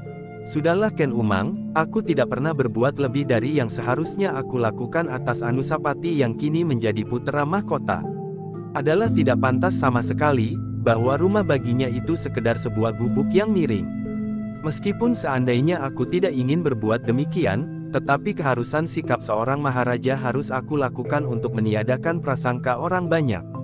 Semakin keras tindakan akan kita atas anak itu, maka ia akan menjadi semakin dekat dengan hati rakyat. Ken Umang menarik nafas dalam-dalam. Sambil mengangkat alisnya ia memandang Sri Rajasa yang duduk di atas permadani yang berwarna cerah. Permadani yang tidak didapatkan di bangsal-bangsal yang lain di dalam istana itu. Tuanku, berkata Ken Umang kemudian, tuanku memang sudah sewajarnya berbuat sebagai seorang maharaja yang adil. Justru karena itu tuanku harus berbuat adil pula terhadap putera-putera tuanku. Kalau hamba bukan seorang permaisuri itu adalah karena hamba barangkali tidak secantik tuanku permaisuri atau tidak sepandai tuanku permaisuri melayani tuanku. Tetapi itu bukan kesalahan Toh Jaya atau anak-anak hamba yang lain. Aku sudah tahu Ken Umang. Tetapi apakah sebenarnya yang kau inginkan?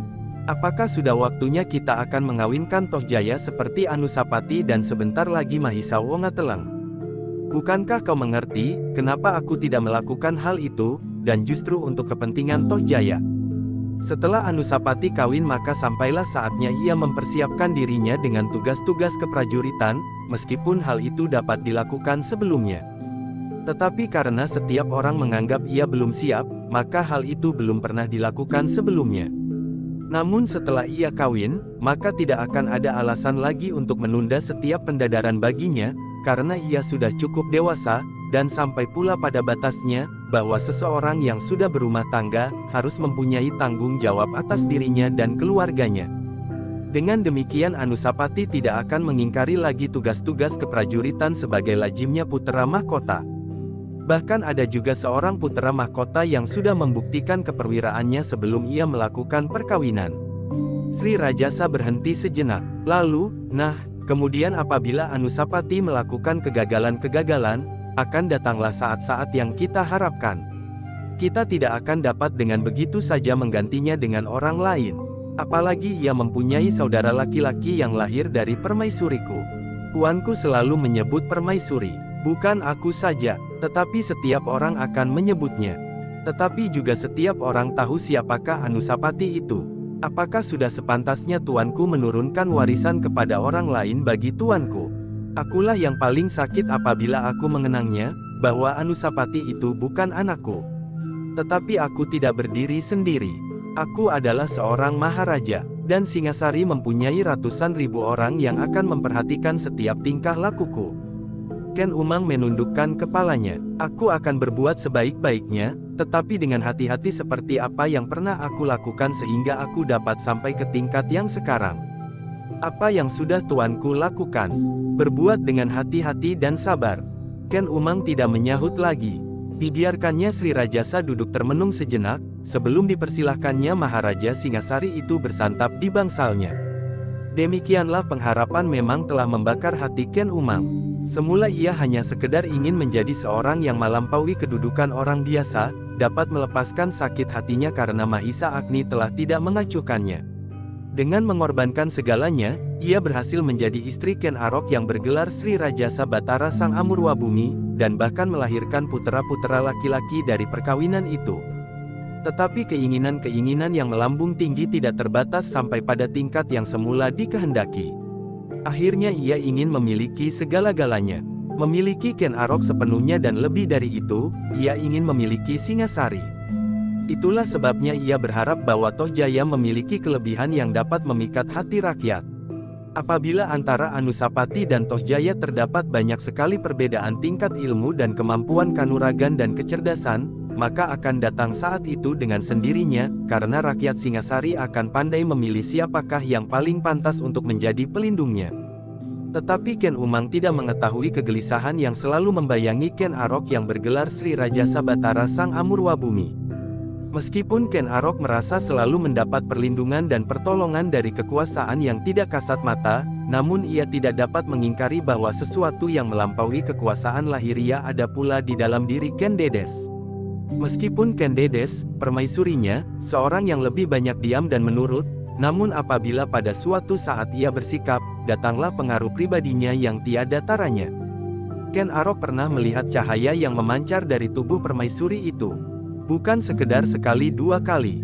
Sejak pertama kali ia melihat, di taman yang dibangunkannya di Padang Karautan, sejak masih berkuasa Aku Tunggul Ametung, maka kemudian berkali-kali ia melihat cahaya serupa itu. Di saat-saat ketegangan memuncak di hati Ken Dedes, di saat-saat dadanya sudah penuh dengan endapan-endapan persoalan yang tidak dapat diungkatnya, seperti juga di saat-saat kegembiraan yang memuncak, maka cahaya itu seakan-akan tampak pada mata hatinya. Tentu tidak pada mata wadaknya, karena tidak setiap orang dapat melihatnya. Ken Arok pernah mendengar dari seorang Brahmana yang sakti, perempuan yang demikian adalah perempuan yang akan menjadi lantaran menurunkan pimpinan atas tanah ini. Dan perempuan itu adalah Ken Dedes, bukan Ken Umang, desis Ken Arok kepada diri sendiri. Meskipun kadang-kadang Ken Arok mencari kebesaran pada dirinya sendiri, dan mencoba berkata di dalam hatinya, apakah kebesaranku tidak dapat mengatasi kebesaran Ken Dedes untuk merampas kekuasaan pada tanah ini? Tetapi Ken Arok selalu dibayangi oleh keraguan-raguan. Meskipun ia tidak pernah mengatakan kepada Ken Umang, namun selalu terngiang-ngiang di telinganya kata-kata Brahmana itu. Dan ia pun selalu bertanya kepada diri sendiri, apakah Toh Jaya cukup besar untuk mengusir keturunan Ken Dedes itu. Demikianlah, meskipun Ken Umang tidak selalu mengatakan tuntutannya, tetapi terasa juga pada Ken Arok, bahwa setiap kali cahaya matanya memohon kepadanya, janji yang meskipun juga tidak pernah diucapkan berterus terang atas tanah Singasari. Meskipun demikian, Ken Arok masih juga selalu mencoba untuk mengatasi guratan kekuasaan yang tidak kasat mata, apabila mungkin mencari peluang-peluang yang dapat membelokkan garis yang telah tergores atas tanah ini. Kenapa harus Ken Dedes? Setiap kali ia berdesis. Dan itulah kelemahan kemanusiaan Ken Arok menanggapi gerak alam yang besar. Ia ingin membuat yang kecil untuk menentukan yang besar dan ia akan mulai dari dirinya, keluarganya dan kekuatan yang tersimpan padanya. Tetapi Ken Arok melupakan, bahwa kekuatan yang ada pada dirinya bersumber pada kekuatan tunggal yang menggerakkan semesta yang besar. Nafsu kemanusiaannya yang terbakar oleh kehangatan nafas perempuan yang bernama Ken Umanglah yang membuat Ken Arok yang memiliki pancaran kekuatan dalam alam kecilnya, merasa berhak untuk menentukan gerak alam yang besar. Dan ia melupakan bahwa yang kecil hanyalah merupakan bagian yang besar, karena ia ingin menempatkan dirinya pada pusat gerak semesta ini. Tetapi Ken Arok sebagai manusia memang sangat kerdil. Pengetahuannya tentang semesta tidak lebih dari hitamnya kuku. Apalagi pengetahuannya tentang sumber kekuatan dan kekuasaan yang tunggal atas semesta itu. Demikianlah, maka dari hari ke hari, Ken Arok yang bergelar Sri Rajasa Batara Sang Amurwa Bumi itu selalu dipengaruhi oleh bayangan masa depan Singasari menurut seleranya. Anusapati yang diketahuinya dengan pasti sebagai keturunan Akuhu Tunggul Ametung itu memang sama sekali tidak menarik baginya. Tetapi ia tidak mempunyai cara yang tepat untuk menyingkirkannya.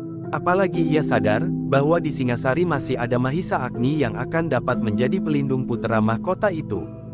Tetapi saat itu akan datang, berkata Ken Arok di dalam hatinya. Meskipun demikian, disimpannya semua rencana itu di dalam hatinya rapat-rapat. Ketika istri Anusapati mulai mengandung, maka datanglah saat Anusapati menempuh kehidupan sebagai seorang yang sudah berkeluarga. Seorang yang bakal menjadi ayah. Yang sedikit demi sedikit harus mempertanggungjawabkan kehidupan keluarganya, di dalam kesatuan kewajibannya sebagai seorang putra mahkota. Karena itu, sedikit demi sedikit, Anusapati mulai memasuki lapangan kewajibannya. Sebagai calon maharaja, Anusapati mula-mula menempatkan dirinya nada kesatuan prajurit yang dipilih untuknya oleh para pemimpin pemerintahan dan para panglima. Aku titipkan Anusapati kepadamu, berkata Sri Rajasa kepada panglima pasukan yang bertugas di medan. Ia kelak bukan saja akan menjadi senapati dari sepasukan segelar sepapan, tetapi akan menjadi senapati dari seluruh rakyat Singasari. Karena itu, ia harus mulai melatih dirinya dalam tanggung jawab yang sebenarnya. Sri Rajasa berhenti sejenak, lalu, seharusnya Anusapati harus mulai lebih awal dari saat ini. Tetapi kelemahan hati dan wadaknya, memberikan pertimbangan angan lain kepadaku, sehingga sampailah pada suatu batas yang tidak dapat ditunda lagi. Panglima pasukan tempur Singasari menundukkan kepalanya dalam-dalam. Namun sekilas ia memandang wajah panglima pasukan pengawal yang duduk di sampingnya. Sebenarnya sangat berat bagi panglima itu untuk menerima Anusapati di dalam pasukannya. Putra mahkota yang masih terlampau hijau dan mentah itu akan menjadi beban yang sangat berat baginya. Sudah tentu bahwa ia harus mempertanggungjawabkan keselamatannya di dalam setiap tugas yang dilakukannya. Panglima pasukan pengawal, panglima pasukan pelayan dalam dan para perwira pasukan dari kesatuan yang lain menarik nafas dalam-dalam. Mereka tidak terbebani perlindungan bagi putra mahkota, yang bagi sebuah kerajaan besar seperti Singasari, bukannya pekerjaan yang mudah. Perlakukan ia sebagai seorang prajurit, berkata Sri Rajasa kemudian, agar ia dapat merasakan pahit getirnya kehidupan seorang prajurit. Setingkat demi setingkat ia akan mengalami menjadi senapati perang dalam suatu pertempuran yang sebenarnya. Ia harus mengalami berbagai macam suasana kehidupan di medan, dan Anusapati pulalah yang pada suatu saat akan bertindak sendiri bersama pasukan yang dipimpinnya. Sri Rajasa berhenti sejenak. Dilihatnya Anusapati yang menundukkan kepalanya dalam-dalam. Kemudian ditatapnya mata Toh Jaya yang berkilat-kilat. Pada saatnya, berkata Sri Rajasa, bukan saja Anusapati. Meskipun putra mahkota tidak ada duanya, namun setiap putra Sri Rajasa akan mengalaminya. Pada suatu saat Toh Jaya, Mahisa Wonga Teleng dan adik-adiknya. Mereka kini sedang mengalami penempaan olah kanuragan sebaik-baiknya. Bahkan pada suatu saat, Anusapati harus ada di tengah-engah armada laut yang kini sedang dibangun sebaik-baiknya. Di saat lain, ia harus menjelajahi hutan dan gunung di seluruh daerah Singasari untuk mengenal daerah yang akan diperintah kelak. Sambil memandang Anusapati yang tunduk, Sri Rajasa bertanya, "Kau mengerti Anusapati?" Anusapati menganggukkan kepalanya dalam-dalam. Jawabnya, "Hamba Ayahanda." "Nah, mulailah sejak sekarang. Kau bukan lagi anak-anak yang hanya sekedar bermain-main di petamanan atau berlatih di arena perguruan. Kini kau akan terjun ke dalam dunia yang sebenarnya. Dunia yang memiliki aneka ragam bentuk dan warna supaya kau menemukan pengalaman daripadanya setelah kau mempelajari gambarnya di dalam batas-batas dinding istana." Anusapati mengangguk dalam-dalam. Ia sama sekali tidak terkejut mendengar perintah itu. Seperti yang dikatakan oleh Mahisa Agni, bahwa pada suatu saat ia harus terjun sebenarnya di kalangan keprajuritan. Di kalangan itu memang sukarlah baginya untuk menyembunyikan kemampuan yang ada padanya apabila ia benar-benar menghadapi bahaya. "Tetapi aku akan berada di antara para prajurit," berkata Anusapati di dalam hatinya, "aku dapat menyejajarkan diri dengan para prajurit itu. Kecuali apabila terpaksa aku harus berbuat lebih banyak daripadanya." Demikianlah maka di hari-hari berikutnya Anusapati sudah tidak berada lagi di istana.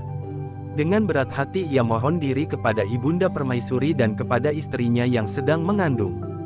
"Kapan Kakanda pulang?" bertanya istrinya. "Aku tidak dapat mengatakan, kapan aku akan pulang. Tetapi setiap kesempatan yang ada, aku akan datang ke bangsal ini. Aku sudah menitipkan kau kepada Ibunda Permaisuri. Katakan kepada Ibunda apa yang ingin kau katakan. Ibunda mengerti keadaan kita berdua sebaik-baiknya. Hamba Kakanda, Adinda akan selalu menunggu, dan kau harus mengerti bahwa kau adalah istri seorang prajurit. Aku sekarang seorang prajurit, meskipun aku putra mahkota. Hamba Kakanda, Adinda Mahisa Wonga Teleng akan banyak membantu. Kalau kau memerlukan sesuatu, katakan kepadanya. Ia akan membantumu. Tetapi kalau ia tidak dapat melakukannya, Adinda Mahisa Wonga Teleng akan menyampaikannya kepada Paman Mahisa Agni." "Kenapa Paman Mahisa Agni?" bertanya istrinya. Anusapi menarik nafas dalam-dalam. Memang sulit untuk mengatakan, kenapa Mahisa Agni, bukan Ayahanda Sri Rajasa. Tetapi Anusapati tidak mau membuat gambaran yang salah kepada istrinya sehingga karena itu ia berkata, "Ada perbedaan yang harus kau ketahui. Paman Mahisa Agni akan melakukan semua permintaan Ibunda Permaisuri sebagai saudara laki-laki satu-satunya, meskipun sekedar saudara angkat, tetapi Ayahanda Sri Rajasa mempunyai banyak hal yang harus dilakukan.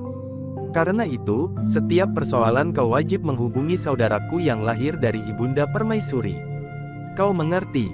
Istrinya menganggukkan kepalanya. Dengan penuh pengertian istri Anusapati melepaskan suaminya pergi.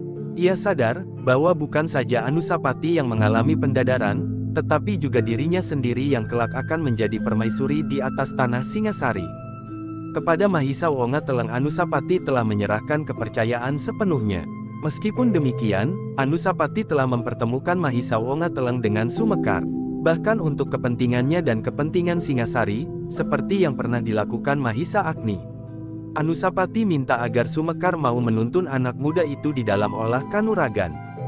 "Tidak ada yang dapat memimpinnya Paman," berkata Anusapati. Paman Mahisa Agni berada di Kediri. Gurunya yang sekarang masih belum mencapai tingkat yang dituntuti oleh seorang guru. Karena itu, Paman dapat melakukannya. Sumekar menarik nafas dalam-dalam. Memang tidak senang berbuat sesuatu sambil bersembunyi. Tetapi untuk kepentingan yang baik hal itu dapat saja kita lakukan. Mahisa Wonga Teleng harus tidak kalah dari Tohjaya. Sumekar mengangguk-anggukkan kepalanya. Jawabnya, "Baiklah tuanku, hamba akan berusaha sejauh dapat hamba lakukan." Mahisa Wonga Teleng yang sebelumnya tidak tahu sama sekali bahwa ada kekuatan yang tersimpan di petamanan menjadi sangat heran. Seakan-akan ia tidak percaya melihat Sumekar yang sedang berjongkok menyiangi tanaman. "Patuhilah petunjuknya Adinda, ia adalah kepercayaan Paman Mahisa Agni." Mahisa Wonga Teleng mengangguk-angguk, tetapi kesan yang ragu-ragu masih membayang. Memang orang itu tidak sekuat Paman Mahisa Agni, tetapi ia jauh lebih baik dari Guru Tohjaya yang sebenarnya. Guru yang sebenarnya, sudahlah, Kau sudah cukup dewasa. Sebentar lagi kau akan melintasi masa kedewasaanmu, karena ayahanda mengambil keputusan bahwa kau dahulu yang harus kawin dari Adinda Tohjaya. Mahisa Wonga Teleng mengangguk-angguk. Selebihnya aku percayakan semua isi bangsal Pangeran Pati kepadamu. Dan jagalah ibunda baik-baik, jasmaniahnya tetapi juga perasaannya. Baiklah Kakanda, aku akan patuh kepada semua petunjuk. Kita tidak dapat mempercayai Ibunda Ken Umang. Aku tidak berprasangka, tetapi menilik sikap Tohjaya, sudah tentu bahwa Ibunda Ken Umang bersikap serupa. Apalagi dengan latihan-latihan yang tersembunyi dan banyak persoalan yang tidak berterus terang. Karena itu, kau dapat berbuat serupa. Kalau Pamanda Mahisa Agni datang kemari, katakan apa yang sudah kau kerjakan. Baiklah. Aku akan melakukan semuanya. Demikianlah, datang saatnya Pangeran Pati meninggalkan istana dan bangsalnya yang baru. Sebagai seorang prajurit yang berada di dalam pasukannya, ia berangkat ke daerah timur.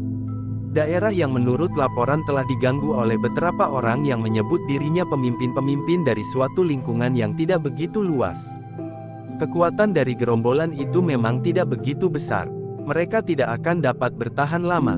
Karena tindakan mereka yang keras terhadap penduduk di padukuhan-padukuhan sekitarnya, dan mereka selalu melakukan perampasan dan perampokan, maka mereka seakan-akan hidup dalam suatu lingkungan yang terasing.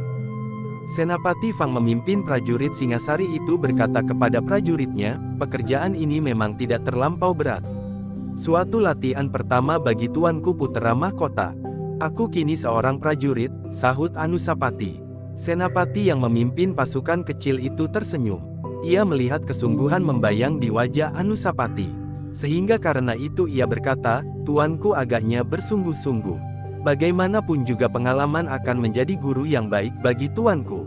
Ya, aku bersungguh-sungguh. Dan bukankah itu sudah menjadi kewajibanku? Senapati itu mengangguk-angguk. Namun di dalam hati ia berkata, kami, para prajuritlah yang mendapat beban karenanya. Putera mahkota yang tidak setangkas tuanku Tohjaya ini akan memerlukan perlindungan. Untunglah bahwa tugas ini tidak terlampau berat. Tetapi Senapati itu tidak mengatakan sesuatu.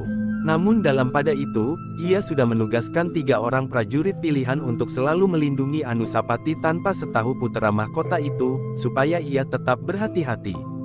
Apabila ia mengetahui bahwa ia mendapat perlindungan khusus, maka ia akan kurang berprihatin di dalam penempaan diri itu. Meskipun lawan mereka bukan lawan yang berat, namun perjalanan merekalah yang termasuk perjalanan yang berat.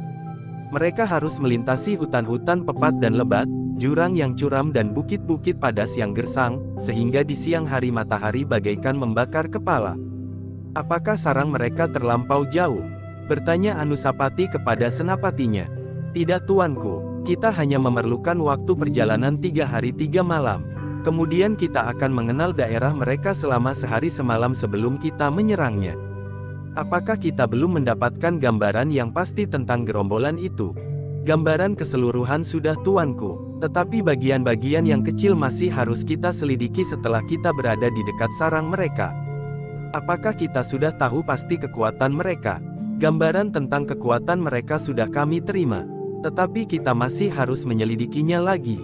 Anusapati mengangguk-anggukkan kepalanya, tetapi ia tidak bertanya lebih lanjut.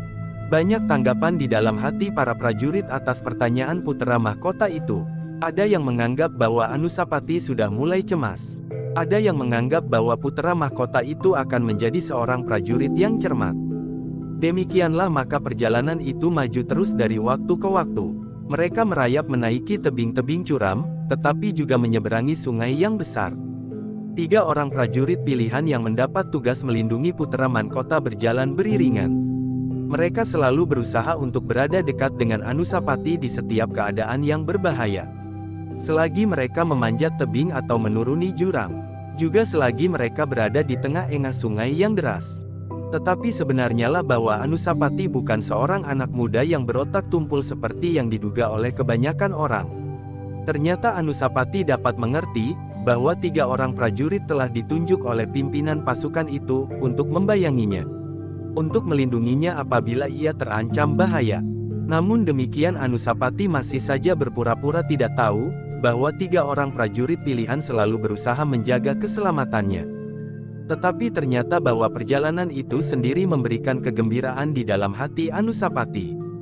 Bahwa selama ini ia selalu berada di dalam halaman istana, maka perjalanan itu sangat menggembirakannya.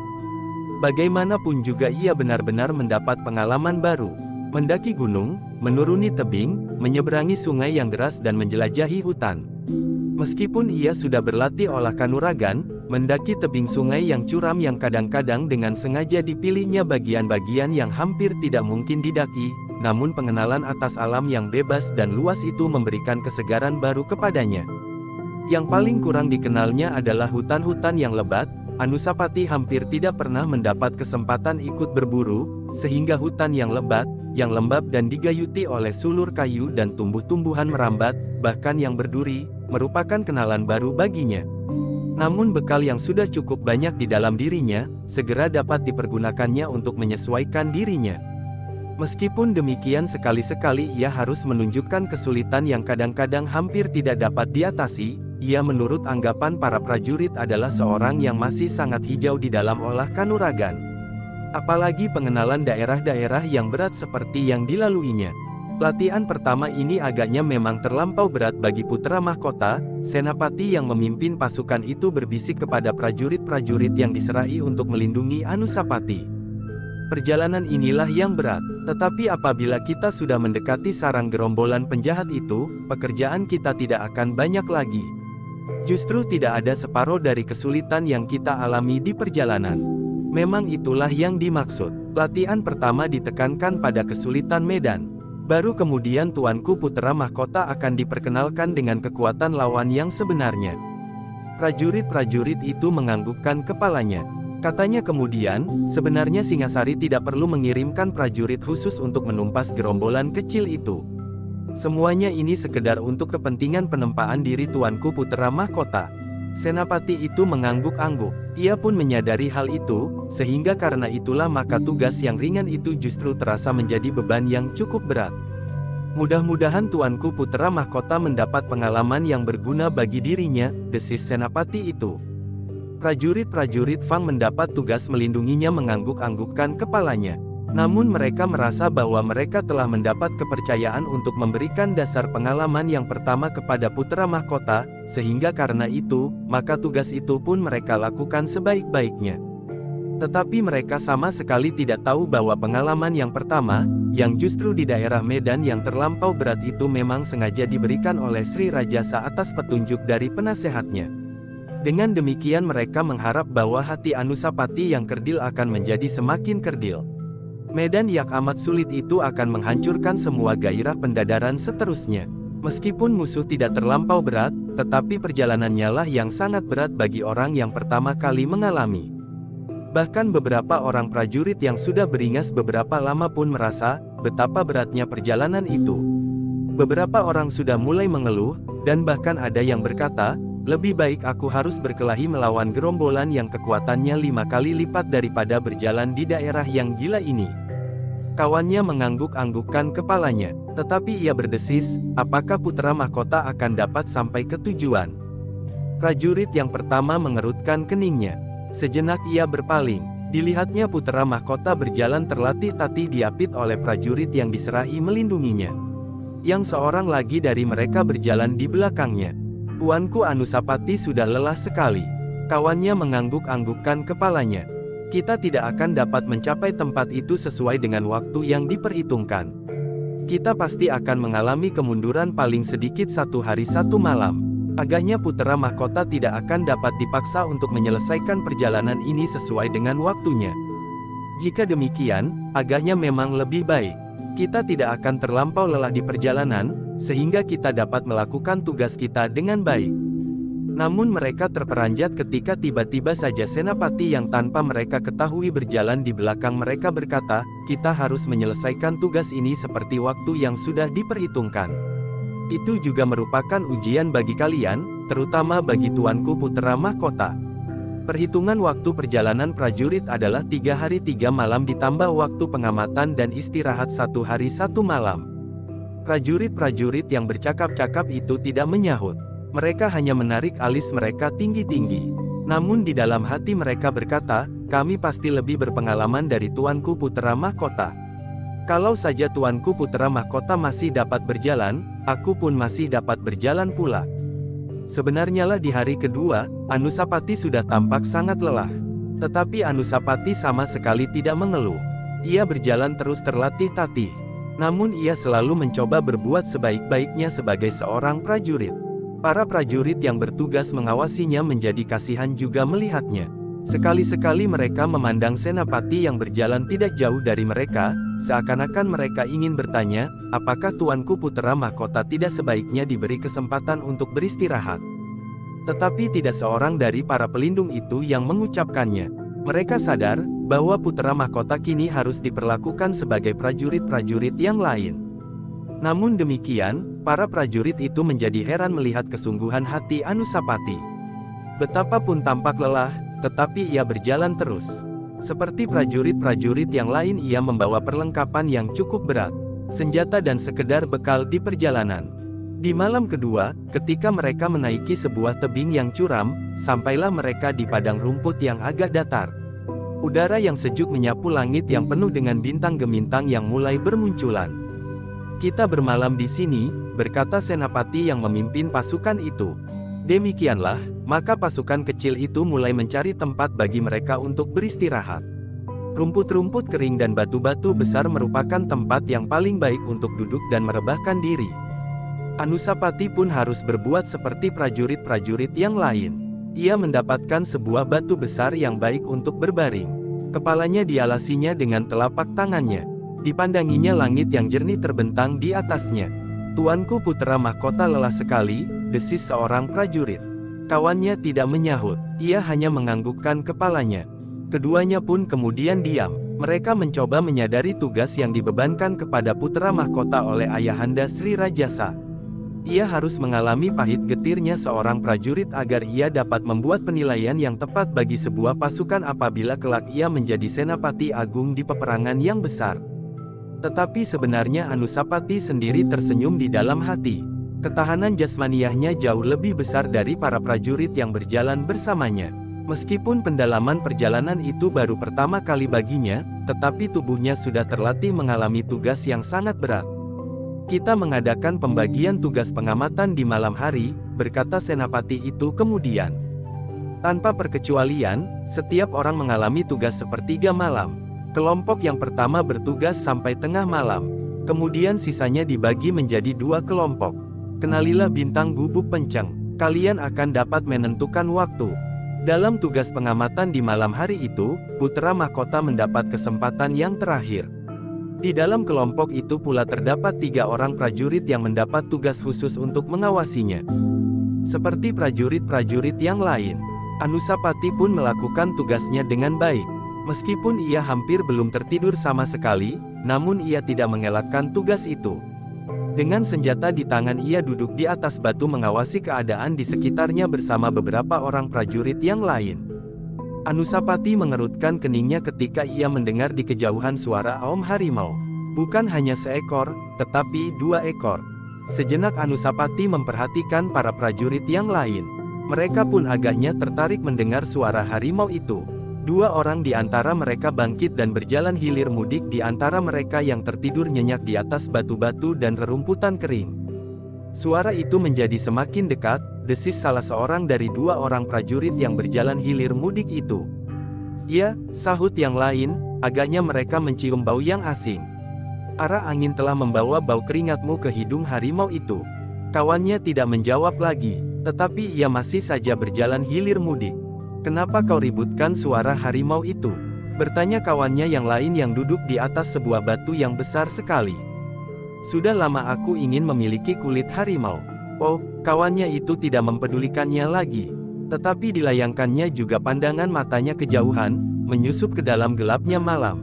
Ternyata tidak ada yang dilihatnya selain kepekatan malam dan cahaya kunang-kunang yang 1-2 beterbangan di atas rerumputan. Ketika suara harimau itu terdengar lagi, maka bukan saja kedua orang yang berjalan hilir mudik itu sajalah yang mengangkat wajah mereka, tetapi semua orang yang bertugas dalam kelompok terakhir itu pun tergerak pula hatinya. Mudah-mudahan sepasang harimau itu mendekat. "Siapa yang dahulu di antara kita?" desis yang lain. Jangan dibunuh dengan senjata tajam. Kenapa? Kulitnya akan cacat, sobek oleh hunjaman senjata kita. Lalu, dengan apa kita akan membunuh? Kita cekik. Dan wajah kita akan dicakarnya. Bukan kulit harimau itu yang cacat, tetapi kulit wajah kita. Yang lain tertawa, tetapi prajurit yang berniat membunuh tanpa senjata itu tetap diam membeku. Sejenak mereka menunggu, tetapi mereka tidak melihat sepasang harimau mendekat. Mereka tidak melihat sesuatu. Harimau itu takut, desis salah seorang dari mereka. Tidak seorang pun yang menyahut. Tetapi tanpa sesadarnya, prajurit-prajurit itu berpaling ke arah Anusapati. Ternyata putera mahkota itu masih duduk di tempatnya memeluk lutut. Apakah putera mahkota menjadi ketakutan? Mereka bertanya di dalam hati. Tetapi tidak seorang pun yang berani mengucapkan pertanyaan itu. Bahkan mereka menganggap bahwa hal itu adalah hal yang wajar sekali, karena selama ini putera mahkota tidak pernah pergi keluar halaman istana. Bahkan mungkin selain kulit-kulit harimau dan harimau-harimau mati hasil buruan Sri Rajasa, Anusapati belum pernah melihat harimau yang besar yang sesungguhnya, yang berkeliaran di padang rumput di tepi-tepi hutan yang lebat. Ketika langit menjadi semakin merah maka para prajurit itu pun mulai berkemas. Mereka yang tertidur pun sudah mulai bangun seorang demi seorang. Senapati yang memimpin pasukan itu pun telah terbangun pula dan duduk di samping putera mahkota. "Apakah tuanku mengantuk?" bertanya senopati itu. "Masih ada waktu sampai matahari terbit." Anusapati tidak segera menjawab. "Mungkin tuanku masih dapat tidur sekejap. Tugas tuanku berjaga sudah selesai." Di antara para prajurit telah banyak yang terbangun. Apalagi mereka yang bertugas di kesempatan pertama sampai menjelang tengah malam. "Baiklah," desis Anusapati, "tetapi tentu tidak tidur. Aku hanya ingin berbaring." Demikianlah Anusapati dan beberapa orang prajurit yang bertugas terakhir, masih sempat berbaring barang sejenak. Beberapa orang kawan mereka telah terbangun dan membenahi diri. Di antara mereka ada yang sempat mencari kayu-kayu kecil dan membuat perapian untuk mengusir udara fajar yang dingin. Embun yang basah turun menyentuh kulit dan bebatuan sehingga membuat pagi menjadi bertambah dingin. Meskipun hanya sekejap, ternyata ada juga di antara mereka yang bertugas terakhir sempat tertidur. Tetapi mereka pun harus segera bangun pula. Sejenak, setelah matahari terbit, mereka akan bersiap meneruskan perjalanan mereka yang sulit. Demikianlah, maka sejenak kemudian, ketika langit menjadi semakin cerah, pasukan kecil itu pun telah dipersiapkan kembali. Mereka harus menjalani perjalanan mereka di hari ketiga, hari terakhir. Ketika cahaya matahari mulai menyentuh daun rerumputan, maka pasukan kecil itu pun meneruskan langkah mereka. Beberapa orang sempat memanasi tubuh mereka sehingga menjadi hangat. Beberapa orang yang lain masih harus berjalan sambil mendekap telapak tangan masing-masing. Namun cahaya matahari pagi segera membuat mereka bertambah segar. Sinar matahari yang kekuning-kuningan itu telah membuat perjalanan pasukan kecil itu seakan-akan menemukan kekuatan mereka kembali. Kicau burung-burung liar dan desak angin di dedaunan membuat pagi bertambah cerah. Demikianlah maka pasukan kecil itu meneruskan perjalanan mereka yang sulit. Kesegaran yang meresapi tubuh mereka pun segera hanyut disapu oleh terik matahari yang menjadi semakin panas. Ketika keringat mereka mulai membasahi tubuh, maka mulailah mereka dicengkam kembali oleh kelelahan. "Marilah kita selesaikan rencana perjalanan kita," berkata senapati yang memimpin pasukan itu. "Hari ini adalah hari yang terakhir. Besok kita akan mulai dengan penyelidikan kita atas sarang lawan." Tidak ada seorang pun yang menyahut. Namun sekali-sekali mereka harus mengusap keringat yang membasah di wajah. Di hari terakhir itu, tampaklah bahwa prajurit-prajurit yang sudah cukup berpengalaman itu pun menjadi sangat letih. Bahkan senapati yang memimpin perjalanan itu pun berjalan terlatih-tatih dan kadang-kadang harus bersandar dengan tangannya pada pepohonan. Tetapi ia berjalan terus. Kelelahan dan keletihan itu sama sekali tidak dihiraukannya. Ketika pasukan kecil itu harus menuruni tebing, maka mereka bagaikan siput yang merayap. Perlahan-lahan sekali, tangan-tangan mereka yang basah oleh keringat menjadi licin dan tenaga mereka pun telah jauh susut. Prajurit-prajurit pilihan yang harus mengawasi Anusapati menjadi cemas. Mereka sudah mengalami kesulitan membawa diri mereka sendiri. Apalagi apabila mereka harus menolong Anusapati apabila diperlukan. Tetapi ternyata Anusapati masih sanggup merayap sendiri meskipun harus menumbuhkan senyum pada beberapa orang prajurit. Prajurit yang kelelahan itu masih juga harus menahan tertawanya ketika mereka melihat Anusapati yang merayap turun. Kadang-kadang ia harus berbaring menelungkup, dan bergerak setapak demi setapak. Meluncur perlahan-lahan dan sekali-sekali sambil duduk ia beringsut maju. Namun demikian setiap prajurit telah memuji kesungguhannya dalam pendadaran itu.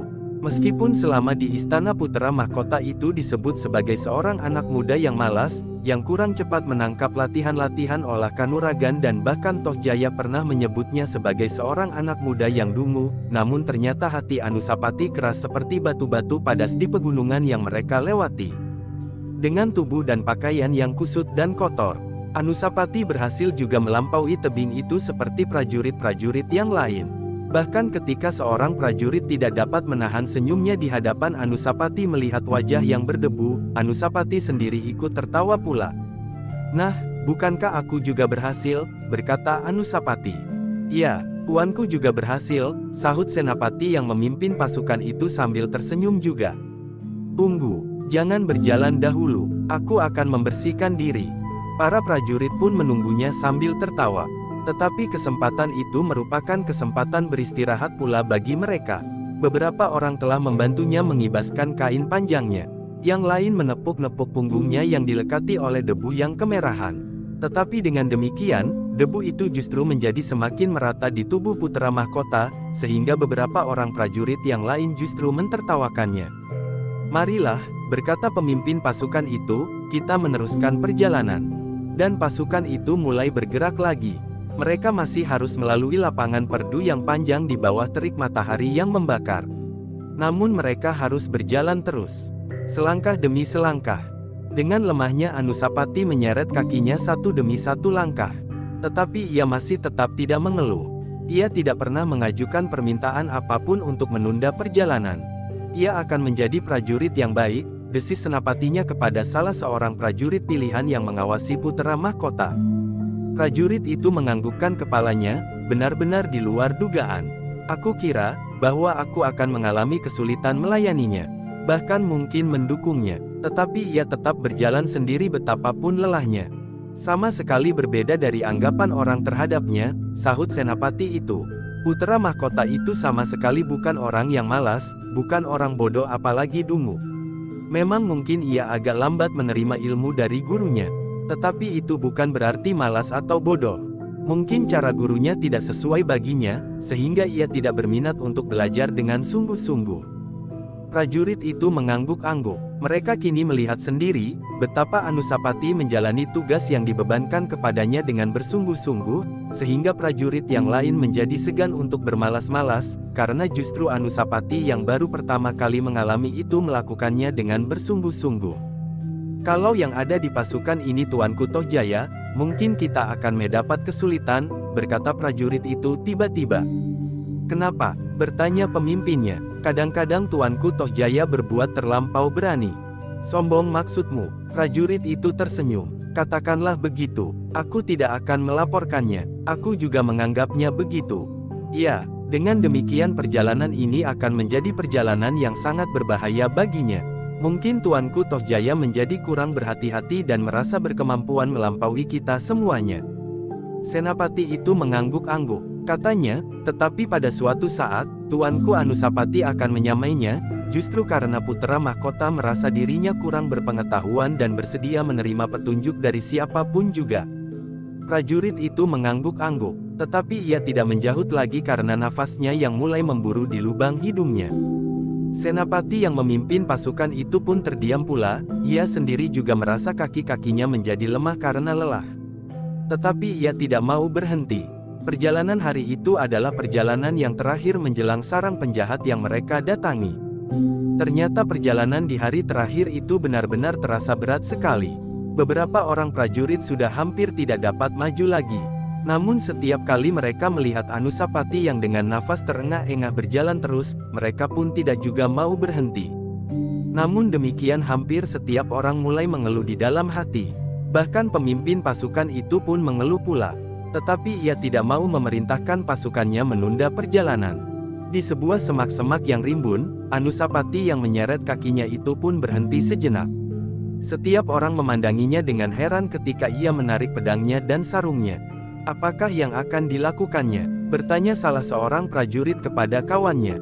Prajurit itu menggeleng, entahlah. Dan mereka pun kemudian melihat Anusapati memotong sebatang dahan dan sambil tersenyum ia bertanya kepada pemimpin pasukan kecil itu. Apakah aku boleh berjalan dengan tongkat seperti seorang kakek-kakek? Senapati itu mengerutkan keningnya, namun kemudian ia mengangguk-anggukkan kepalanya, boleh tuanku. Tidak ada keberatan apapun kalau itu dapat membantu tuanku. Terima kasih, sahut Anusapati sambil menyarungkan pedangnya. Aku akan bertongkat seperti orang tua. Anusapati itu pun kemudian berjalan sambil bertumpu pada tongkatnya. Tetapi ternyata beberapa orang telah menirunya, dan pemimpin pasukan itu pun tidak melarang mereka. Sebenarnya pemimpin pasukan itu merasa iba juga melihat Anusapati yang setiap kali hampir saja terjatuh apabila kakinya sedikit saja tersentuh bebatuan, bahkan tersentuh serumpun rumput kering. Tetapi putra mahkota itu berjalan terus. Betapapun ia tampak kelelahan, tetapi wajahnya tetap cerah, dan setiap kali bibirnya masih juga selalu tersenyum. Bukan main, berkata senapati itu di dalam hatinya. Semakin rendah matahari, pasukan kecil itu berjalan semakin lambat. Namun demikian pemimpin pasukan itu tidak dapat memaksa anak buahnya untuk mempercepat langkahnya. Bahwa mereka masih tetap maju itu pun merupakan suatu keteguhan hati para prajurit, terutama putra mahkota. Namun demikian, karena mereka hanya sekedar merayap seperti siput, ternyata ketika matahari terbenam, mereka masih belum sampai ke tempat yang mereka tuju. Tempat yang digambarkan oleh seorang petugas sandi yang pernah mendahului perjalanan mereka menyelidiki tempat itu. Karena itu, maka pemimpin pasukan itu berkata, kita akan berjalan terus sampai ke tempat tujuan meskipun hari menjadi gelap. Kalau kita tidak dapat menyelesaikan perjalanan hari ini, mungkin kita akan berselisih jalan. Berselisih jalan dengan siapa? Bertanya Anusapati. Kita telah mengirim 2 orang pasukan sandi mendahului perjalanan ini. Mereka telah menentukan tempat di mana kita harus menunggu mereka untuk mendapat keterangan angan. Besok kita bersama-sama akan melihat medan, dan menentukan cara untuk menghancurkan mereka. Anusapati mengangguk-anggukkan kepalanya. Para prajurit yang melihat dan mendengar percakapan itu berharap, agar putra mahkota yang tampak sangat lelah itu minta untuk menunda perjalanan. Agaknya bagaimanapun juga pemimpin pasukan itu akan mendengarnya juga. Tetapi mereka menjadi kecewa karena Anusapati justru mengangguk-anggukkan kepalanya sambil berkata, baiklah. Tetapi apakah tempat itu masih jauh? Tidak, menurut tanda-tanda yang kita lihat di sini, kita sudah dekat. Demikianlah maka pasukan kecil itu berjalan terus, tersuruk-suruk di malam yang semakin gelap.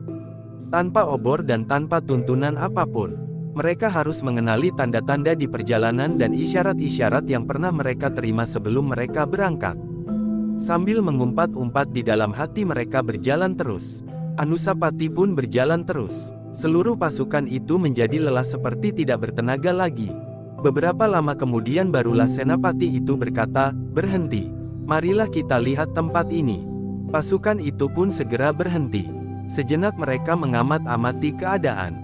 Pohon nyamplung sekembaran ini merupakan pertanda, desis pemimpin pasukan itu. Apakah pohon ini pohon nyamplung? Bertanya salah seorang prajurit, aku tidak dapat melihat daunnya di dalam kegelapan. Jangan tengadahkan kepalamu, jangan mencoba melihat ciri pohon ini di bagian atas. Kau tidak akan dapat melihatnya di kegelapan. Dari mana kita mengetahui kalau kedua batang raksasa ini pohon nyamplung? Bertanya prajurit itu.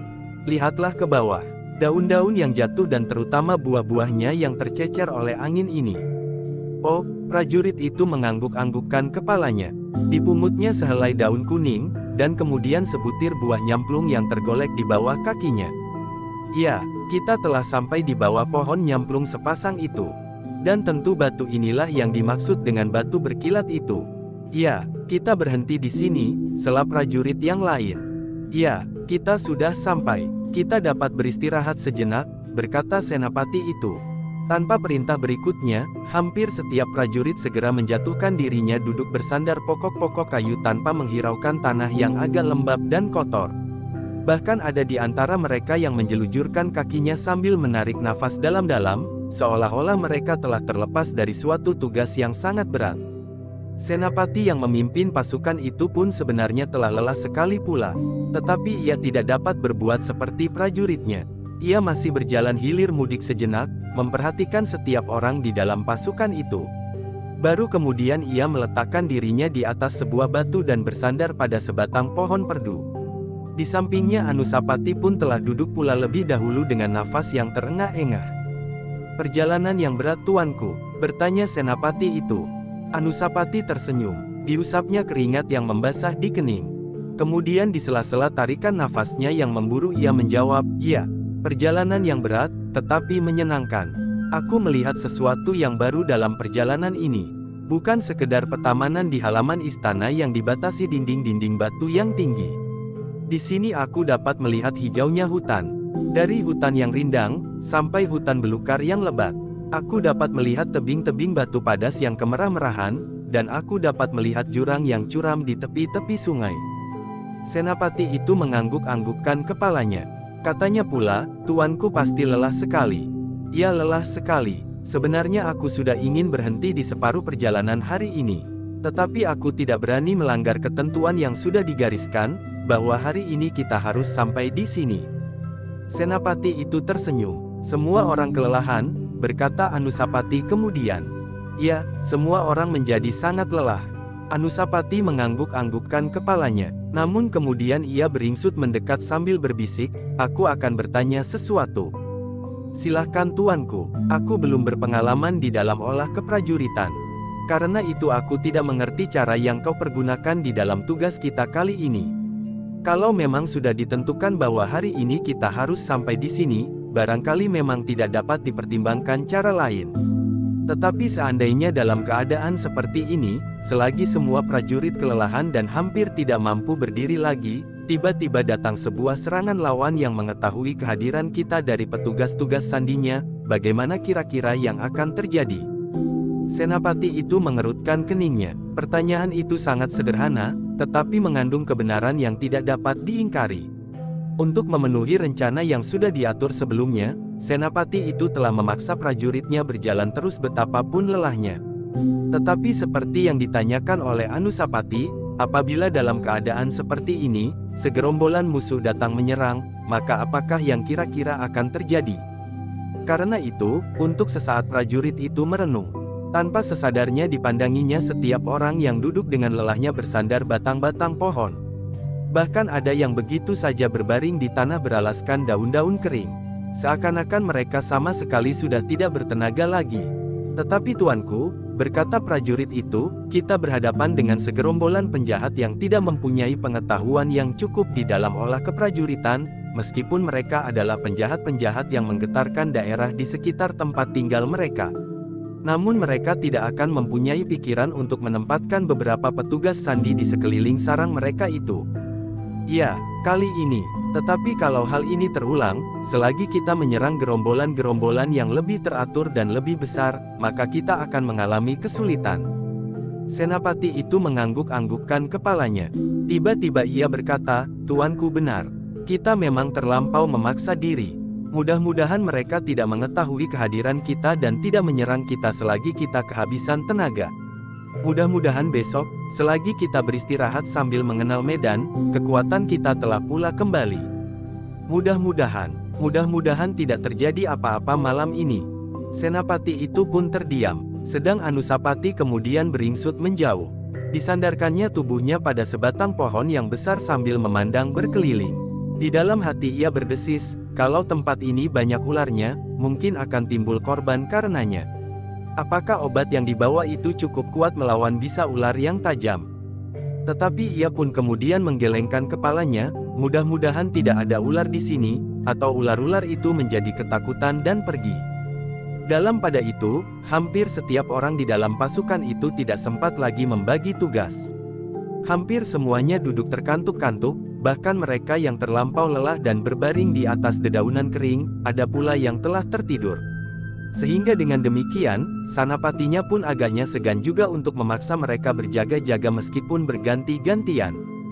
Karena itu, maka didatanginya dua orang prajurit yang masih agak segar dibandingkan dengan kawan-kawan. Keduanya adalah prajurit yang mendapat tugas untuk mengawal putera mahkota. Sedang yang seorang dari mereka, agaknya telah kelelahan pula. Kita bertiga bertugas sekarang, berkata senapati itu, kita mengawasi keadaan. Nanti, sebentar lagi, kita akan menerima para petugas sandi yang mendahului kita. Semalam suntuk, bertanya salah seorang dari keduanya. Tentu tidak, kita akan membangunkan beberapa orang yang akan bertugas menjelang pagi. Aku akan minta kedua petugas sandi yang tentu tidak kelelahan seperti kita untuk membantu mengawasi keadaan di bagian terakhir malam ini. Keduanya pun mengangguk-anggukkan kepalanya. Betapapun lelahnya mereka harus menerima tugas itu. Demikianlah maka para prajurit itu pun sejenak kemudian telah jatuh tertidur di bawah rimbunnya sepasang pohon nyamplung yang besar di pinggir hutan yang rindang. Mereka tidak dapat lagi menahan kelelahan yang serasa telah mencengkam seluruh tubuh mereka. Dari ujung kaki sampai ke ujung ubun-ubun. Yang masih tetap berjaga-jaga tinggal pemimpin pasukan kecil itu bersama dua orang prajurit yang betapapun perasaan kantuk mencengkamnya, namun keduanya berusaha untuk tetap terjaga. Demikianlah maka malam pun berjalan terus. Bintang-bintang di langit bergeser pula perlahan-lahan. Semakin lama semakin rendah di ujung barat. Anusapati yang bersandar sebatang pohon pun telah memejamkan matanya pula. Tetapi sebenarnya ia tidak segera tertidur. Sekali-sekali di sela-sela pelupuk matanya, ia masih melihat pemimpin pasukan yang kelelahan itu berdiri dan berjalan terlatih-tatih di antara anak buahnya yang sedang tidur nyenyak. Seorang pemimpin yang baik, desis Anusapati di dalam hatinya. Namun sejenak kemudian dada Anusapati menjadi berdebar-debar, ia mendengar desir langkah mendekati tempat itu. Semakin lama semakin dekat. Baru sejenak kemudian pemimpin pasukan itu mendengarnya pula. Karena itu, ia pun segera mendekati kedua prajurit yang bertugas bersamanya. Kau mendengar? Bisiknya. Ya, agaknya petugas sandi kita yang telah mendahului perjalanan ini. Pemimpinnya mengangguk-anggukkan kepalanya. Sejenak kemudian mereka mengangguk-anggukkan kepalanya sambil berkata, ya, itulah mereka. Pemimpin pasukan itu menarik nafas dalam-dalam. Di kejauhan didengarnya suara burung perenjak. Memang tidak lazim seekor burung perenjak bersiul di malam hari. Tetapi itulah pertanda yang sudah mereka bicarakan sebelum mereka meninggalkan Singasari beberapa waktu yang lampau mendahului pasukan ini. Sejenak kemudian maka muncullah dua orang dari kegelapan. Dua orang yang telah menirukan suara burung perenjak meskipun di malam hari. Marilah, kami sudah menunggu, berkata senapati itu. Kamilah yang menunggu, sahut salah seorang dari kedua petugas sandi itu.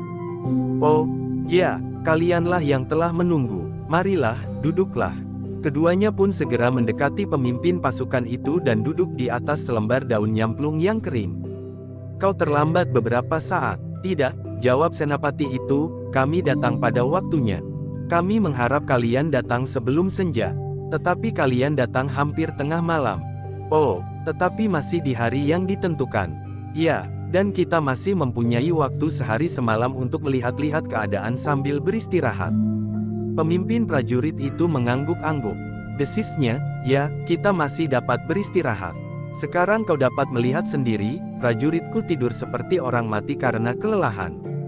Kedua prajurit sandi itu tersenyum. Katanya, memang perjalanan yang sangat berat. Aku memerlukan waktu 4 hari 4 malam untuk mencapai tempat ini. Ya, aku tidak tahu, kenapa untuk pasukanku direncanakan hanya 3 hari 3 malam. Suatu latihan ketangkasan bagi prajurit-prajurit Singasari. Tetapi kalau dalam keadaan ini kita berhadapan dengan musuh kita akan digulung habis-habisan, pemimpin itu berhenti sejenak. Lalu, pertanyaan itu datang dari tuanku Putera Mahkota, apakah yang dapat kita lakukan seandainya sekarang kedatangan kita diketahui oleh musuh-musuh kita itu, lalu kita diserang saat ini juga? Kedua prajurit sandi itu mengangguk-anggukkan kepalanya. Tetapi salah seorang menyahut, jika demikian, maka kita akan habis dibantai. Dan seandainya kami berdua masih hidup, maka kami akan digantung juga, karena hal itu pasti dianggap kesalahan kami. Senapati itu tersenyum. Katanya, tetapi agaknya tidak terjadi demikian. Kali ini tidak, aku selalu mengawasi mereka. Bagaimana dengan mereka? Kedua prajurit itu terdiam. Namun salah seorang berbisik, di manakah tuanku Patera Mahkota? Tidur, itu bersandar sebatang pohon. Prajurit itu berpaling sejenak. Di dalam keremangan malam ia melihat Anusapati bersandar pohon, tetapi ia tidak begitu jelas menangkap kedip matanya. Karena itu, maka disangkanya Anusapati benar-benar sedang tidur nyenyak. Bukan pekerjaan yang berat bagi kita, berkata prajurit Sandi itu. Kita sudah menyangka, yang penting, justru latihan menempuh jarak dan medan yang paling buruk. Tetapi latihan ini terlampau berat. Berat sekali. Untunglah tuanku putera mahkota seorang yang berhati baja. Bagaimana dengan putera mahkota? Seperti kau lihat, ia berjalan terus tanpa mengeluh, ia dapat berbuat seperti prajurit-prajurit yang sudah berpengalaman, meskipun kadang-kadang kita harus tersenyum karenanya. Kenapa? Sekali-sekali tuanku Anusapati merayap seperti seekor kadal di jurang-jurang yang terjal, di saat lain menuruni tebing sambil duduk menjelujurkan kakinya. Bersambung ke jilid 67.